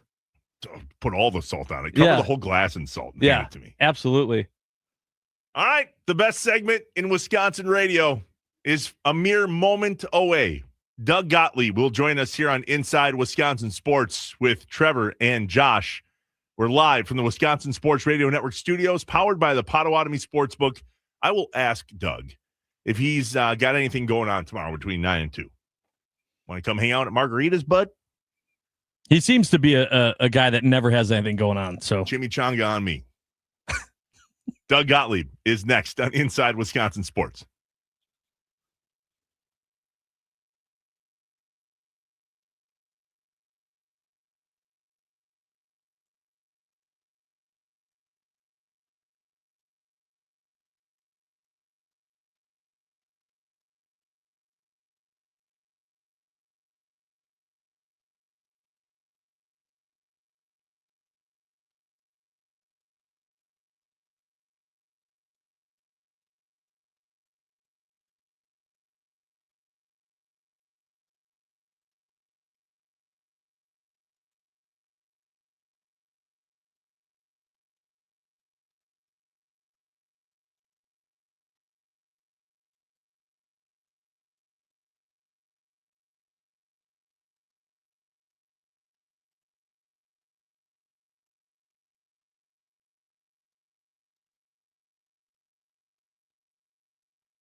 It's time for today's fan weather forecast brought to you by Habish, and Rotier. Partly cloudy with a high of 41 degrees. It's currently 34 in Milwaukee. And this has been your Habish, and Rotier fan weather forecast.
I am an eternal optimist. So please, God, don't tell me that you're an eternal pessimist. I like to say I'm a realist. Oh, it's great. We're going to get along great. This is going to be great. This is Inside Wisconsin Sports with Trevor and Josh. Crowd is here, about to blow, waiting for me to start the show. Out the curtain, lights go up from home. Whoa! To make this a 3-point game, he does. 4.5 to go. Inbound comes to Dorcius. Dorcius launches the 3 off the back iron, no. And Green Bay wins the first one. What a game. What a second half. This lived up to the hype. Some say don't believe the hype. Not this show. You must believe the hype. Brian Kuklinski and Ryan Wade on the call. The final call of Milwaukee and Green Bay. The Phoenix victory over the Panthers. What's up, Wisconsin? Inside Wisconsin Sports. Trevor Thomas, Josh Albrecht. Hi.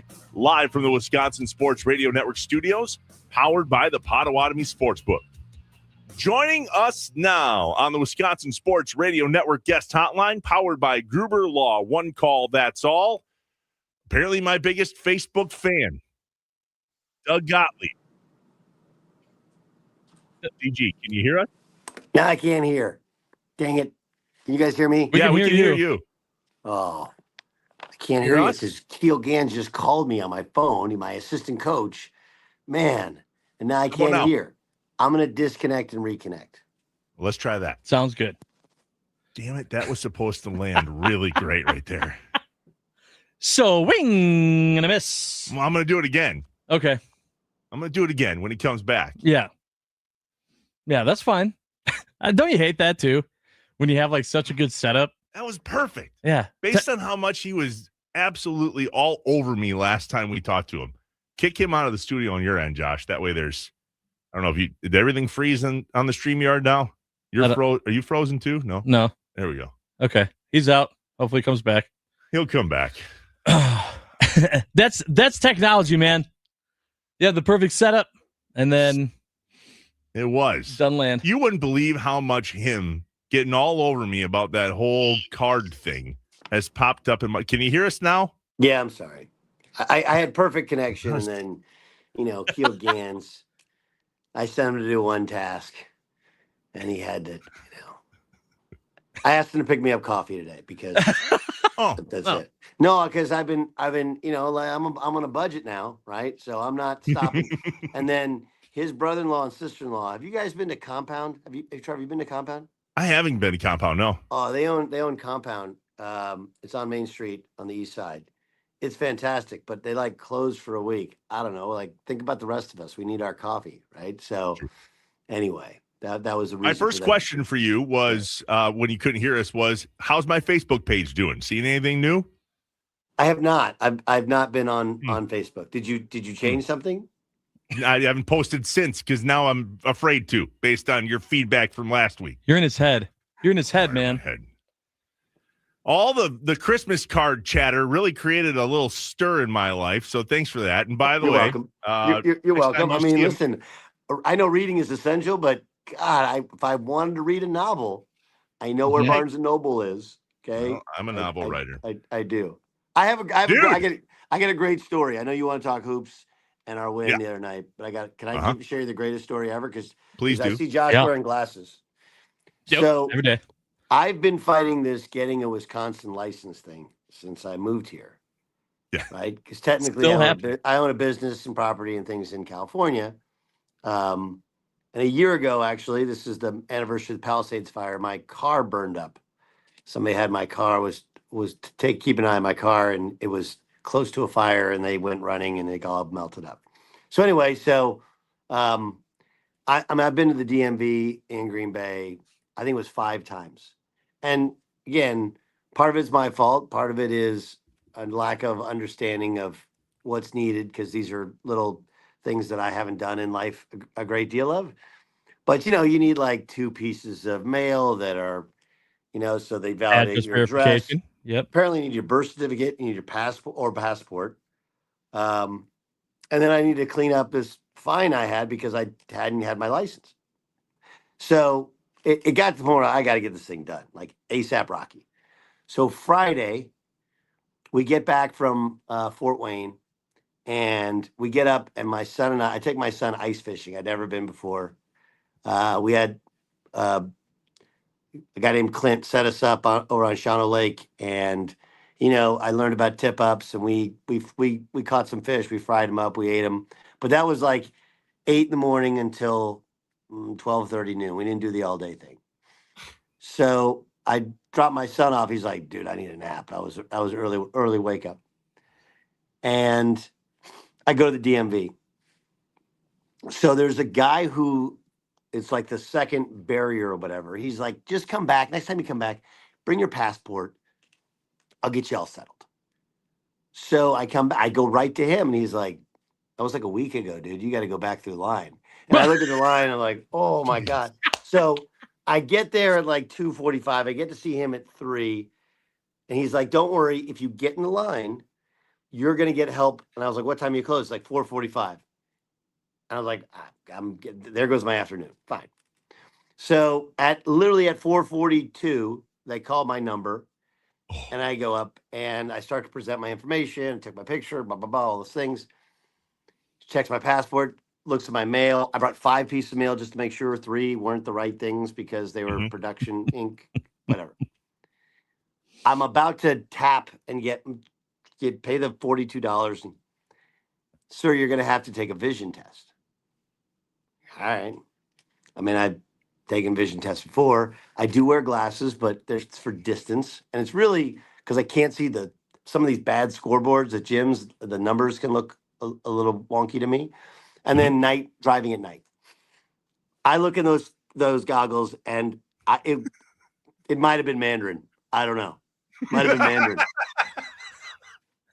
Keep in mind, it's not just that suddenly I feel like Helen Keller, okay? But it's also that I realize I might not be able to get my license, and I just spent the last 2.5 hours here.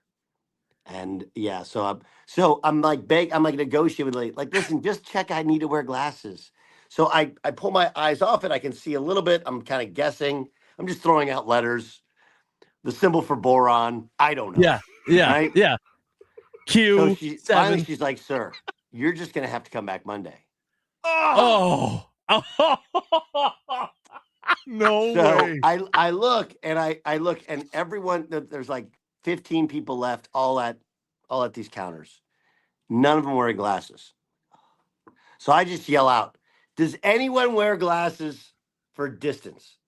Is that nearsighted or farsighted? I don't know. It always confuses me. It's nearsighted? Okay, I think. But I just said to say, so like 4 cubicles down, one of the women working there is like, well, my eyes are really bad, but it is for distance. I'm like, good enough. So they start arguing. Now it's 4:58. It's 4:58. Everybody, it's Friday, 4:58, DMV, Green Bay. Everybody's like, bro, it's beer 30. we're out of here. Okay. Yeah. And no. I just need glasses for this thing. So they're arguing whether or not it's valid if I use somebody else's glasses. So I'm ever the negotiator. Like, how would you know if I grab somebody's glasses other than I said it? They're like, that's a good point. So now they start arguing. But can I just try it with the glasses? Put the glasses on. And I passed the test, and now I have a yes! There we go. All right. What a joke. Hey! You can't make this up. Let's go. I was going to say, of all the challenges that Doug Gottlieb faced this year, people think Fort DMV, Wayne and Milwaukee were our big wins from last week. Exactly. Nope. The biggest dub That's came a at the big dub. DMV. Jeez. Good for All you. right, well, tell us about the other big dub from Monday night. It was great. Our guys came out really ready to play. We attacked them. We had 46 first half points. Honestly, I felt like they just couldn't guard us in the first half. We had them all spaced out, and we had the right guys driving, the right guys spacing, and that made the right plays. And had a little foul trouble at the end of the half, and just hurt our momentum. We had a lineup we had never played together, ever in practice and anything at the end of the first half. And you're just kind of holding your breath, like, if we can just get through these next 3 minutes. And last play of the first half, for example, they hit a 3 late, and we had a steal. The ball was bobbled, it got popped out, and Jovanovic jumps up, knocks down a 3.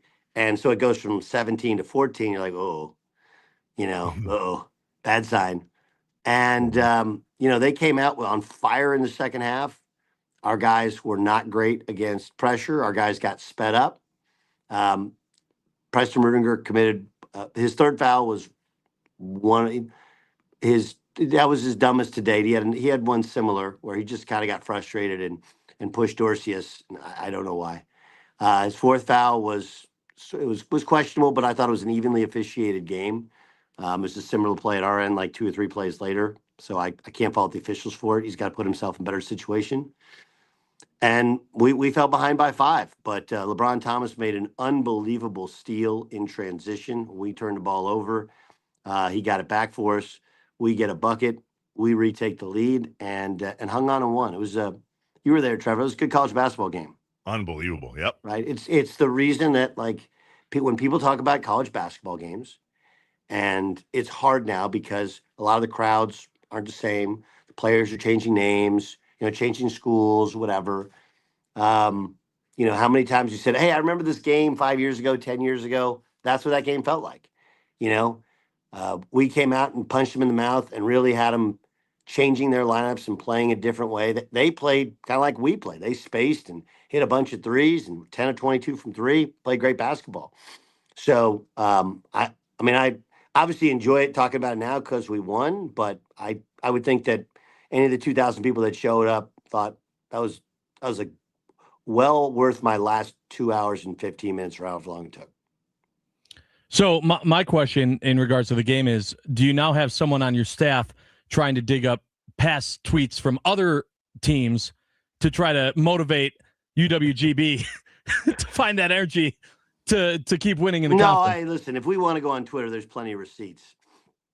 Right? There you go. Might not be a bad idea. It was just more, a guy on his staff, and I just.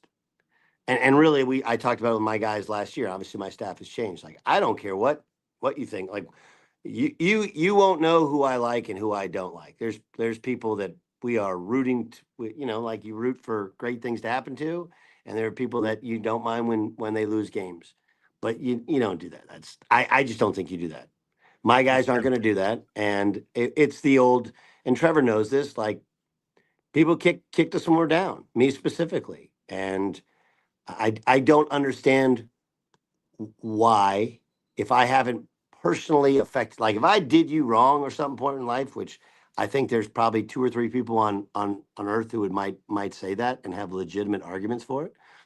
That they have, hey, I didn't like how this went and I still hold it against you. Like I don't have that in my heart. Like I've moved on in my life, but I don't know the guy from Adam. And when that happened, The reality is that we were coming off of a game last year where I had benched Anthony Roy for the entire game.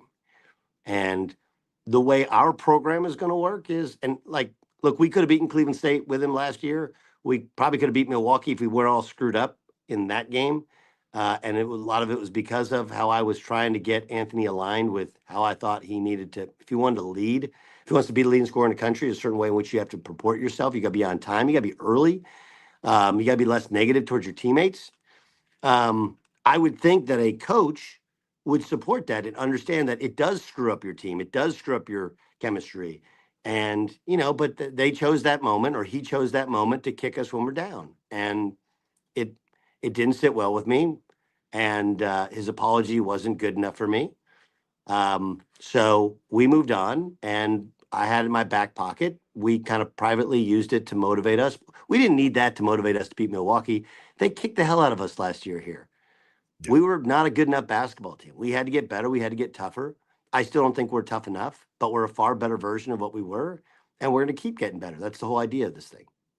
My favorite part about that, though, was all the Phoenix fans tweeting out after the game on Monday, dog walk that.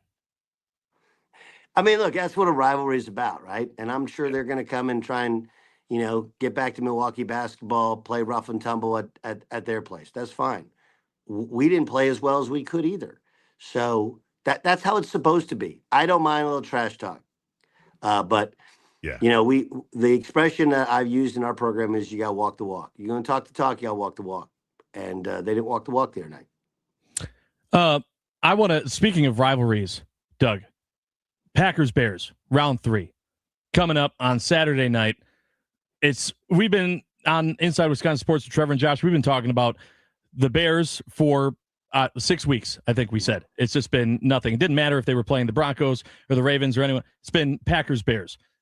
What are your thoughts on how this game goes, Packers-Bears round 3, Saturday night at Soldier Field? Well, I think it's awesome. I think it's interesting, everybody's on the floor like, dude, he's got like half his football team with all the injuries. And, and then Ben Johnson, throwing a little chum in the water there with the, we play all our guys. Like, hey, congrats. You kind of had to, and you end up kind of luckily surviving and getting that 2 seed anyway. Like, the smart thing to do is what LaFleur did. You have no chance if anybody else gets hurt. None. And we saw that happen last year in that meaningless Bears game, right?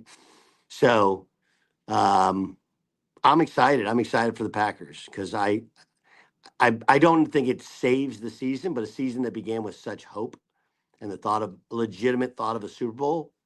Now you win the game and you feel like, well, might not get the Super Bowl, but we did beat the Bears again, right? And the Bears, Bears still suck. So I think it's as good a thing for the sport as you're going to get because Wild Card Weekend has kind of been a dud several times over. A lot of these teams can be mismatched or banged up injury-wise, and the Packers are banged up. But I do think, if they're getting a little healthier in the offensive line, those are 2 really good close football games. And probably, unfortunately, comes down to special teams, right? That's what the last 2 came down to. And we'll see who survives that debacle. Katie from Luxembourg just texted in, Doug, and said Monday night's game was amazing and edge of the seat the whole time. Yeah, it's nice when you can stay up 10, 20 points all game and win, of course, but this was a true old school fight to the last second college basketball game, and we were there for it. That's awesome. Well, we've had a bunch of them. Started really with Bradley, that exhibition game. We learned a little something about ourselves. The Minnesota game obviously was an overtime game. We played 3 close ones in the Virgin Islands. Lost to Yale, beat UMass and Iona in close games. Lost to Robert Morris here in a close game. Beat Santa Barbara in a close game. Beat Milwaukee in a close game. So not easy on your heart. But I don't know, like if you're a competitor, a competitive person, it's so much fun to be a part of, to watch these kids grow and watch who kind of figures out how. It's like end of that game, the last possession we had the ball, LeBron Thomas got it, and we had 2 guys wide open down the court. I feel like had he just lobbed it up to Caden Wilkins dribbles the ball out and we win and the buzzer expires. And instead, he chose to hold the ball and get fouled. and I was ticked. Right? Yep. I was ticked. But CJ O'Hara was dancing I turned to my staff and I go, "That he better make it. Better make it." I've got so many things to talk to you about. Wondering real quick, what do you got going on tomorrow between the hours of 9 and 2? When's your next practice? Are you guys practicing? Yeah, we practice every day. Why, you want to do this again tomorrow? Is that what you want to do? No, well, kind of. So John Kuhn, Rami Makloff, 9 to noon with Kuhn is going to be live. Yeah, that's the one. That guy. We're going to be live tomorrow at Margarita's, doing our shows live from 9 we went a.m. there to last 2 night. p.m. Nice. How about you come there tomorrow between 9 and 2 and say hi? So you're inviting me? Yes, I am inviting. I'll buy you lunch. Wow. You're not buying me lunch. Cowboy's buying me lunch, right? That's valid, yes. Hopefully he's buying all of us lunch, yeah. All right, one more quick one before we let you go. There'll be another guest coming up just after 9:25. You kind of alluded to, after the game the other night, that you're working on a doubleheader involving all 4 D1 teams. There are a lot of fans going, tell me more about that. Well, we had an opportunity to play both Marquette and Wisconsin this year. Obviously, everybody wanted to play us this year, right? Everybody's come to Papa. We like to play you. Getting a little harder now, right? People aren't returning the calls. And we just, date-wise, we just couldn't make it work. And when Bart played Wisconsin, I was like, how'd you make it work? He's like, man, I mean, I don't know if you saw their schedule. They played back-to-back nights to play the Badgers, you know, and that's, I mean, it's hard. So I talked to Bart, and, you know, I've been texting with Shaka. Obviously, Shaka's going through a tough year. They're going through that stuff that we did where you can't make layups at the end of games. Like, what is going on? And, you know, I've said for a long time with Coach Gard, like, if you're going to buy a team to come play, why don't you keep it in the state system, right? Play us. And so here's the deal. We all have to make money, right? We all have to make money. We have to find new and inventive ways to make money. This is a unique state. There's 4 Division I programs. Okay, Marquette, Wisconsin, they play each other every year. It's great. Awesome. Okay, we play Milwaukee every year, twice a year. It's great. If Wisconsin wants to play Milwaukee again, we'll play Marquette. Or I know Marquette hesitant. I totally understand what that's like. We're like, what do we get out of this game? But like, I wonder how many seats we could sell at where the Brewers play, American Family Field. Field. Like I do wonder. If not, let's do it in Fiserv. We'll do it 1 year in Fiserv. We can do it in Madison 1 year. Like, I don't care. We just want to go play and celebrate basketball in this state. There's 4 very unique programs. You know, we don't necessarily recruit anybody else's players. So it's not like you're poached. Like, Marquette doesn't poach from Wisconsin. Wisconsin doesn't poach from Marquette. Obviously, you know, our guys, I think several of them from in-state, their dream would be to play in Madison. I don't think that's that would be a surprise to anybody. But, like, let's play. Let's sell it out. Let's celebrate basketball in the state.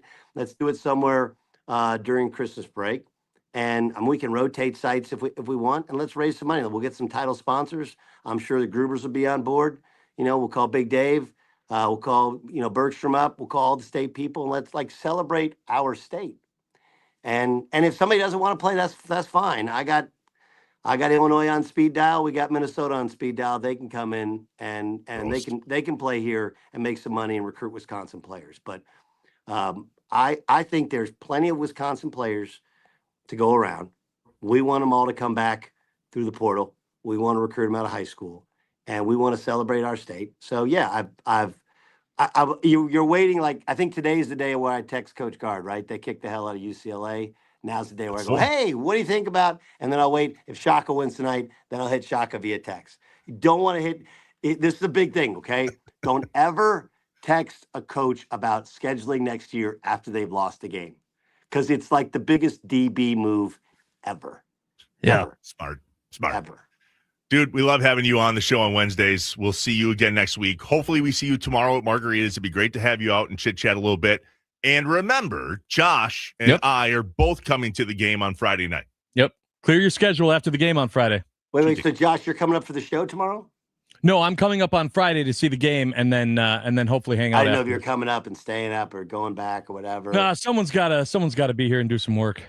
Okay, well, guys. Oh, hey, there you are. Hey, hey. Congratulations.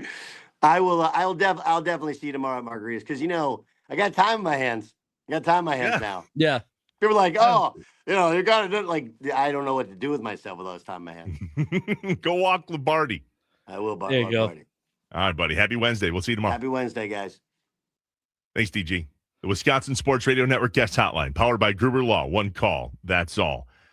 Let's go to break with this. Stephen G-Town just says, got to tell you guys, I don't have any good reason for the previous way I felt, but listening to Doug Gottlieb now the past few months on your show, my perception of him is significantly higher than it was. Always a great conversation. Love that. We agree. Yep. We love having him. We'll do it every Wednesday at 8 a.m. with the head coach of GB men's basketball, Doug Gottlieb. When we come back, Kyle Malzahn from Channel 5 WFRV here in Green Bay to give us his thoughts on Packers Bears on Saturday night. We are inside Wisconsin Sports, live from the Wisconsin Sports Radio Network studios, powered by the Potawatomi Sportsbook.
Let's go tomorrow. Margaritas, Mexican food, and cantina here in Green Bay, 9 to noon with John Kuhn and Rami Makloff will be broadcasting their show live, as well Mitch Thunder Nellis and the Mason Crosby Show, 9 a.m. to 2 p.m. at Margaritas, Mexican food, and cantina tomorrow here in Green Bay, just 2 blocks from Lambeau Field off of Lombardi Avenue. We're inside Wisconsin Sports with Trevor and Josh.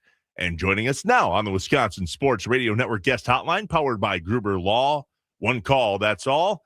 My guy, Kyle Malzahn. Is it Malzahn or Malzahn? It's Malzahn. Malzahn. Yep. Kyle Malzahn. There you go. WFRV, Channel 5 Sports. The guy knows ball. Hey, I gave you the heads up. You've been in those post-game pressers. Sometimes Doug Gottlieb goes a little long, but the conversation is the best. Yeah, I mean, he's a reporter's dream and like a media member's dream because it's not too far removed from that. But hey, big win for the Phoenix. Big win for the Phoenix, and got 2 more home games this week left, so they have to protect home court. We'll be there, actually. Josh and I both on Friday night, so it'd be good to say hi to you if you're going to be around. I'll be there. What do you think the Packers need to do in order to have a big win on Saturday, man? Not get in their own way, right? Like which Packers team is going to show up? Is it going to be the team that we saw at Lambeau Field in week 14 where they dominate and they find a way to win? Or is it going to be the team that goes to Soldier Field in week 16 and finds a way to lose? Like this, it's a young football team, and I know a lot of people are done with that conversation.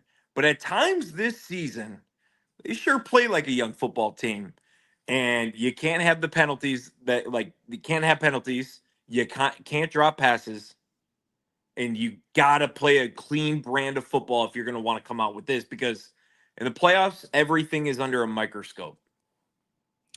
Kyle, I've been saying that same sentiment all season long about it's just what Packers team are we going to get that week, and that the only team that could beat the Packers is the Packers.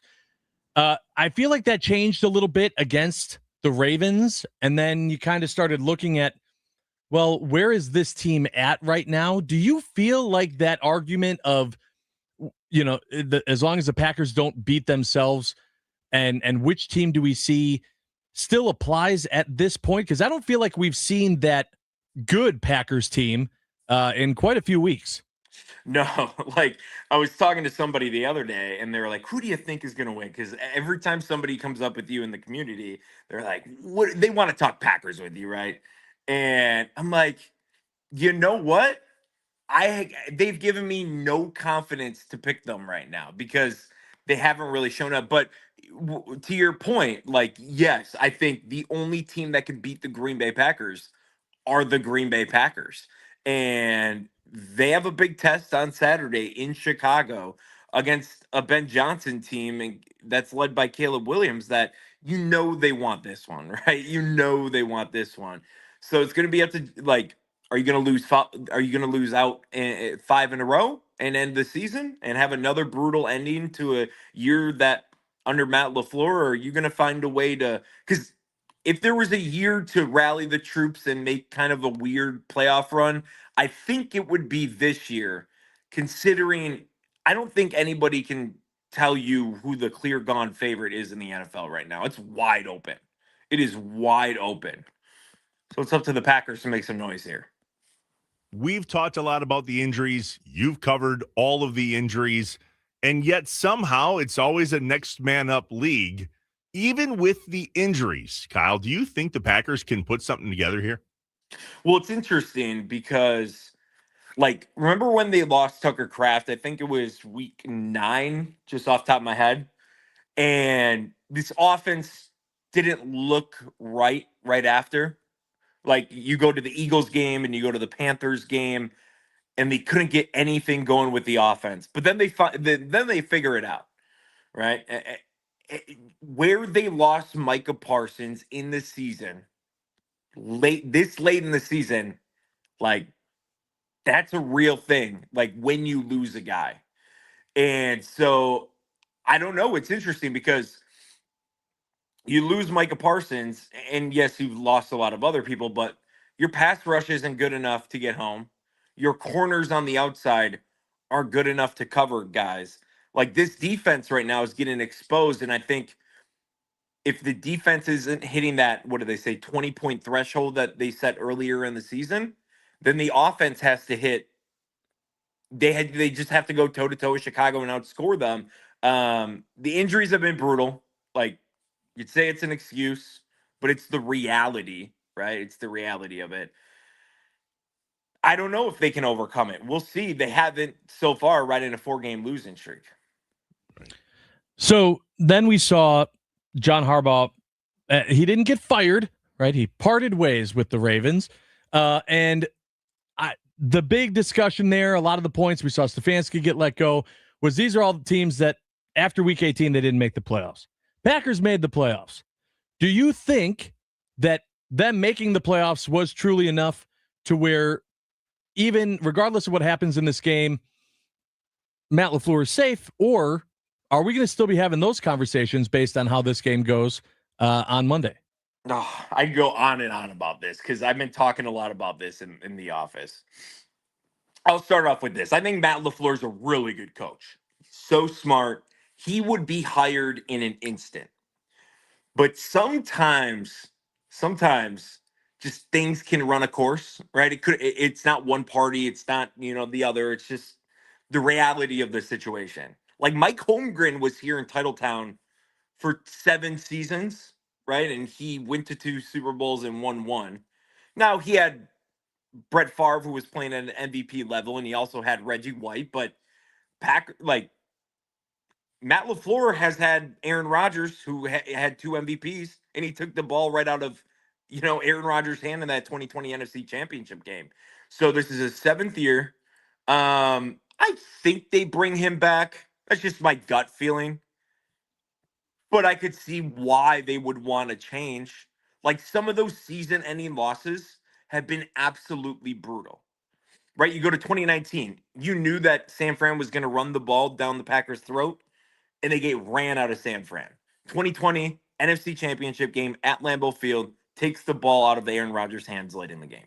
2021, you're the number 1 seed playing the San Francisco Giants at Lambeau Field, and Matt LaFleur doesn't have his team ready, and it's a special teams blunder. You miss the playoffs. You miss the playoffs because you lose a win-in game at home at Lambeau Field against the Detroit Lions. And then 2023 happens where he actually rallies the guys from 4-6 and goes down to Dallas and gets a playoff win. But last year they lost 3 in a row to the end of the year. Right now they're on a 4-game losing streak. If you lose 5 in a row to end the season, things could get a little interesting. Kyle Malzahn, WFRV Channel 5 Sports, joining us here on Inside Wisconsin Sports. Kyle is from the state. And here you are, Kyle, in Green Bay covering the Packers and the rest of Wisconsin sports. Do you pause every once in a while and go, damn, this is pretty cool? Definitely, man. I think, take the teams out of it. I think having the opportunity that my grandma can turn on the TV and see me do work, that means a whole lot to me, man. Being in the home market, covering the teams I grew up, watching. It's been really cool. It's been really cool. And in this profession, you guys know, you rub shoulders with people who, as kids, you thought you would never meet. And then you come to find out that they're just normal dudes like us. But yeah, I think the coolest thing is having my grandma and my mom and dad and all my family members being able to turn on Channel 5 and see me do what I do. So that's the coolest thing for me. One more piece quick before we let you go. Terry from Ashwaubenon texted in and said, Kyle, thanks for doing the high school sports program on Saturday nights on Channel 5. As a high school coach in the area for 35 years, I really appreciate the recognition of high school athletes. Tell us about that quick. Well, yeah, so we got a half-hour high school sports extra show on Channel 5, WFRV TV in Green Bay, where, you can get Bucks, you can get Brewers, you can get the Packers from ESPN, right? There's only one place to get local high school sports, and that's your local media, right? That's your TV stations, that's your newspaper. There's only one spot to get, local high school sports. So it's important for us and to me and my coworkers and everybody that is involved in the operation to make sure that these high school kids get the spotlight because it's really cool. Like these kids love it. They're also really good kids and they're also really talented at what they do. And so think of a half-hour show where it's just Sports Center, right? It's just Sports Center for high school sports in the area. And so you can do a lot of cool things there. And it's so cool to see the reaction to like exactly what the viewer said, like it means something to the community too. High school sports matter in Wisconsin, in Northeast Wisconsin, and it's cool to have a voice in that and be able to share and shed light on some of the great things happening right out your back door. You gonna be there Friday night, GB? I will courtside. I'm sure you'll harass me a little bit. Careful where you sit. All right, buddy. Hey, they should win IU Indy though. I mean, they're kind of in the dumps. I just wanted to make sure you're safe. Well, who's in the dumps? IU Indy? Yeah, that's what I said. Yeah. GB should win. Yeah, no doubt. All right, man. We'll see you then. We appreciate you jumping on. All right, yeah, absolutely. Thanks, Alarm Kyle. clock went off this morning, so only For for us? you, Trevor. Just for us. Just for you. Love I don't know you how too, you man. guys wake up. What time does your guys' alarm clock Too go off? early. 4. Too early. Yeah. Sometimes Jeez you aren't Louise. going to bed till 4, man, because you worked like the third shift. Yeah, last night I went to bed at 2:30. Alarm clock went off at 7:30 this morning. I pressed snooze until 8:15 until I had to come on. Thank you. So do it Love again you. next week. Is that what you mean? Yeah. That's what I heard. I could probably make some time for you guys. There you go. Good. We appreciate it. All right, Thanks, bud. We'll Kyle. see you soon. The Wisconsin Sports Radio Network guest hotline powered by Gruber Law. One call. That's all. Kyle Malzahn, Channel 5. When we come back, what's up, Wisconsin? We are inside Wisconsin Sports with Trevor and Josh, live from the Wisconsin Sports Radio Network studios, powered by the Potawatomi Sportsbook.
Trevor and Josh want to know. What's up? What's up, Wisconsin? What's up? What's your plan for the day? What's up? What are you doing tonight? What's up? Let us know what's up on Inside Wisconsin Sports with Trevor and Josh.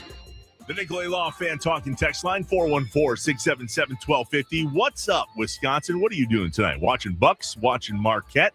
Reminder, if you missed any of today's show, jump back on your podcast platforms, Apple, Spotify, wherever you get podcasts, or jump online and rewatch the show on YouTube or Twitter. Search Inside Wisconsin Sports. Click the follow button, and you are good to go. Josh, you staying up for the Bucks game tonight? No, I am not. Ooh. No. Yeah, sorry. I got in last night at about 10:15, 10:30. I got laundry to do. I got to unpack. I'm sure there's a laundry list of things beyond that I got to take care of since I was gone. Thank you. So I don't mind the fact that the Bucks play late enough to where I can use that as an excuse and kind of get caught up on life before I repack and figure out Friday and what the plan is going up to Green Bay. Would you have stayed up anyway, though? What, to watch the game? Yeah. Probably not now. Probably not with how things are going with the Bucks now, just because it's got this icky feeling attached to it. But Giannis is still here. Yeah, that's true. And I'm going to love seeing the highlights in the morning. Yeah, we'll watch the recap. Because there's going to be one. There'll be, we will. You know. We will absolutely act like we watch the game tomorrow morning, just to be on the same page. Oh, yeah. Oh, what a Bucks game. Did you see that performance? What a performance last night.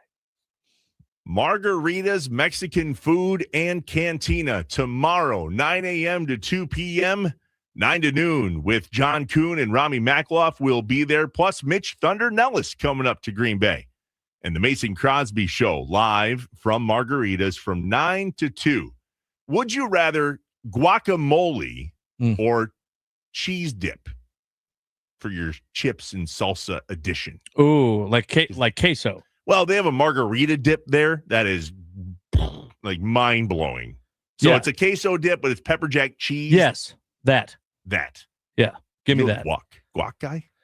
It needs to be like a spicy guac. Oh. Like I need the guac to have a little kick. Guac that's just like bland guac tastes like nothing.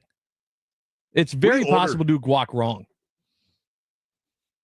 Yeah, I'll give you that. What do you order if you go to a Mexican restaurant for lunch or dinner? What's your go-to item?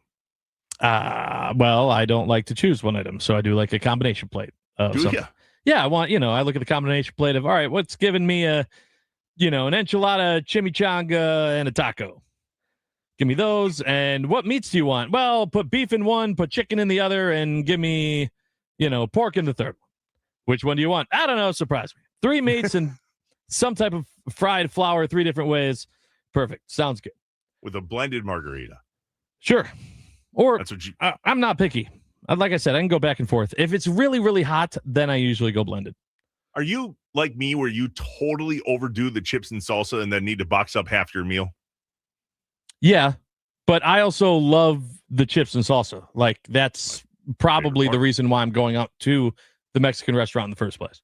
Yeah, it's my favorite part of the whole deal. And they're really good. They make them fresh at Margaritas. They're like warm when they come out. Damn it. Oh, I got to go there. I can't eat there today and tomorrow. I might be able to eat there today. Well, especially not because I might make you go there with me before the game on Friday. Ugh. So then you'd be hitting for 3 days in a row. I have a bit of a reputation with that place.